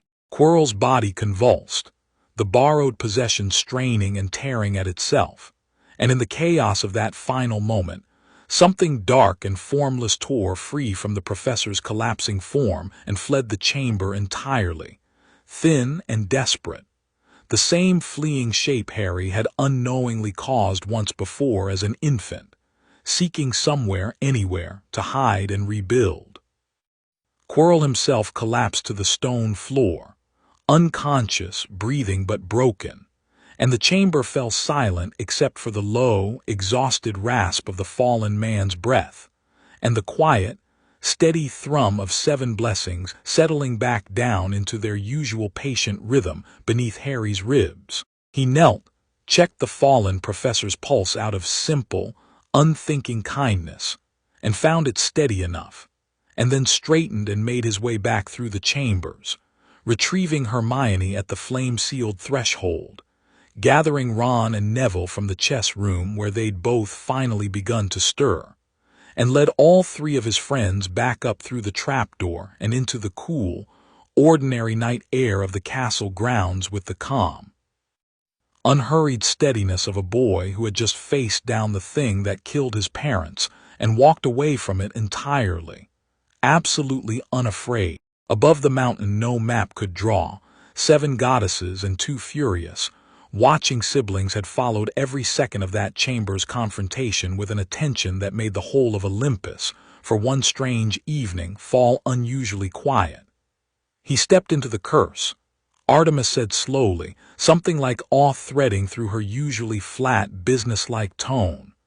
Didn't dodge, didn't shield, just accepted it would not end him and walked forward anyway. That is not recklessness, Persephone said, quiet satisfaction warming her voice. That is trust, trust in what we gave him and trust in himself besides. I have watched a great many mortals face death in my long existence. I have rarely seen one face it with so little need to prove anything to anyone watching. Hera's expression, watching the small figure of the boy lead his 3 friends back up into moonlight, had settled into something fiercely, quietly proud. He did not seek glory in that chamber. Did you notice? He offered the creature mercy even as it fled, told it to gather itself and go rather than pressing an advantage he clearly could have pressed. That is not the mercy of weakness. That is the mercy of someone who understands exactly how much power he holds and has decided, on his own, without any of us instructing him to. That power without restraint is simply cruelty wearing a crown. Ares, standing at the edge of the gathered goddesses with an expression that had, over the long course of that school year, shifted from suspicion into something considerably more complicated, said nothing for a long moment. Well, brother, Ares's voice, when it finally broke the silence, carried none of its usual mischief, only something quieter and more genuinely curious. Has the boy earned his blessing in your estimation? Or do you still believe mercy given without trial breeds nothing but weakness? I sent a hound to test him when he was 8 years old, Ares said slowly, and he stood his ground to protect a cousin who could not protect himself. I watched him build friendships out of nothing but patient honesty, watched him refuse to punish a rival for his father's cruelty, watched him walk unarmed into a killing curse rather than flinch from a fight he had no obligation to finish that night. He shook his head, something almost rueful in the motion. I do not know that I have ever, in the whole of my existence, watched restraint wielded with quite that much deliberate, unshaken strength. I came looking for proof that unearned gifts breed arrogance. I have found, instead, a boy who treats every single gift he carries as a debt he intends to spend his whole life repaying properly. That is not the outcome I expected, sister. I confess I do not entirely know what to do with it. A new presence arrived then, quiet and unannounced, the way she always arrived. A woman with a scale balanced perfectly in one hand and a stern, measuring gaze that swept across the gathered gods with the particular weight of someone whose judgment none of them, not even Zeus himself, cared to argue with lightly. Nemesis, Hera said, inclining her head slightly. You have been watching too, then. I watch every scale that tips too far in either direction, Nemesis said, her voice carrying the flat, unbending certainty of balance itself given form. 7 goddesses poured themselves into a single mortal child 11 years ago, an act of unearned grace larger than anything I have measured in a great many centuries. I came prepared to correct that imbalance, if correcting it proved necessary. She studied the small, distant figure of Harry Potter one last time before the vision faded from Olympus's sight entirely, the boy disappearing into the castle's warm, lit windows with his friends beside him. I find instead a boy who has spent every day since that gift was given trying to prove himself worthy of it after the fact, earning, through patience and mercy and unshaken courage, what was given to him before he ever had the chance to earn anything at all. That is a rarer balance than unearned grace alone. I find no correction necessary here. Not tonight. She turned to Ares and Eris both, her gaze settling on them with the particular weight of judgment finally rendered. Your tests were not unwelcome, siblings, whatever your motives in sending them. Untested gifts often curdle into arrogance precisely because no one ever asks the bearer to prove their worth. You ask. He answered every single time without once losing what made the gift worth giving in the first place. I would call that a service to the boy, however much venom you intended alongside it. Eris blinked, genuinely startled by the compliment, and even Ares looked faintly, uncomfortably pleased despite himself. Then it's decided, Hera said, satisfaction settling warm and final into her ancient, watchful face. The boy remains blessed, the balance remains sound, and Olympus, for the first time in longer than I care to admit, finds itself in rare and total agreement about a single mortal child. For now, Ares said, though there was no real edge left in it, more habit than conviction, the world he lives in will not run short of monsters simply because we've settled our own argument about him tonight. No, Persephone agreed, quiet and knowing. It won't, but I find myself, for the first time in a very long while, considerably less worried about that than I might otherwise be. Back at Hogwarts, the last days of term unfolded in a warm, golden haze of relief and quiet celebration. Quirrell was gone by the time the staff descended on the third floor the next morning, vanished from the castle entirely, and Dumbledore returned hastily from London, his face graver than any of them had seen it, listening to the full account of that night with careful, unhurried attention, confirmed, gently, that whatever fragment of Voldemort had ridden the man's body had fled far beyond immediate reach, wounded and diminished but not, he suspected, gone for good. You should have come to me first, he told Harry, in the privacy of his office once the story had finally been told in full, though there was no real reprimand in it, only tired, genuine concern. You weren't here, Harry said simply, and I don't regret going, I'd do it again. I know. Dumbledore's smile, when it came, held real warmth beneath the exhaustion. That is, I confess, precisely what worries me and reassures me about you in equal measure, Harry. You do not go looking for danger. But you have never once, in all my observation of you this year, backed away from it either, and I begin to suspect that particular quality is going to define a great many chapters of your life yet to come. The trial for Sirius Black, when it finally convened 3 weeks later in a crowded, hushed ministry courtroom, took less than 2 hours to overturn 10 years of convenient, unexamined assumption. Veritaserum drawn from Peter Pettigrew, located, cornered, and exposed through evidence Dumbledore's quiet, thorough investigation had finally assembled, confirmed everything Harry had suspected since that first conversation in Diagon Alley, and Sirius Black walked out of that courtroom a free man for the first time in a decade, thin and hollow-eyed but unmistakably, finally, himself again. He found Harry waiting outside on the courthouse steps, and for a long moment neither of them said anything at all, just looked at each other, a broken man rebuilding himself in real time and a boy who had never once, in 11 years of an unusual life, given up on demanding the truth be told properly.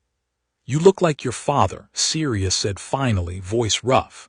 And your mother's eyes. God, Harry, you've got her eyes exactly.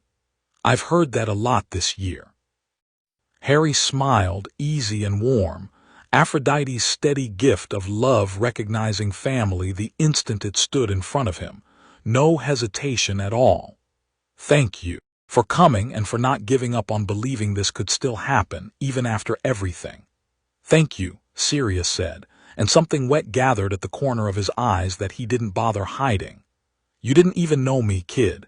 10 years old, 11, sorry, and you went and fought a system that everyone else had given up questioning just because it was the right thing to do. He shook his head slowly, wonder plain on his gaunt, weathered face. James would be so proud of you. Lily too. I hope you know that. I think I do, Harry said quietly, and felt, for the first time since the night the goddesses had wrapped him in 7 kinds of warmth, that the family Hera had promised him all those years ago in a ruined nursery had finally, truly, begun to take proper shape. The Hogwarts Express carried them all home a week later, summer sunlight sliding gold across the compartment windows.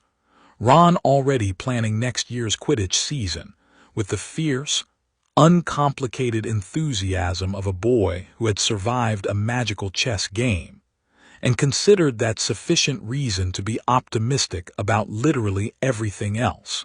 Hermione had her nose buried in a book about ancient runes she'd bought specifically for summer reading, and Neville, sitting a little straighter than he had at the start of the year, was carefully repotting a small cutting from the greenhouse that Professor Sprout had let him take, proud in a way that had nothing performative about it at all. Harry watched the countryside blur past the window, the last of a year that had asked more of him than any single school year probably should, and felt, underneath everything, the exhaustion, the grief that still lived quiet and permanent in some corner of his chest, the low, patient certainty that whatever had fled that chamber weeks ago would return again someday, sharper and more dangerous for the wound he'd left it with, a warmth that had nothing to do with fear and everything to do with the plain, unshakable fact of who he'd chosen to become, not because 7 goddesses had handed him the raw material of it in a nursery 11 years ago, because every single day since, without needing anyone to force his hand, he had chosen over and over to be worthy of what they'd given him. The train rattled on toward London, toward Privet Drive and Dudley's fierce, awkward hug waiting at the platform, toward a summer of tomatoes the size of fists and a godfather finally free to write him proper letters, and beyond all of that, toward whatever the world still had waiting in its shadows for a boy who had never once, not for a single moment of his whole unusual life, learned how to be afraid.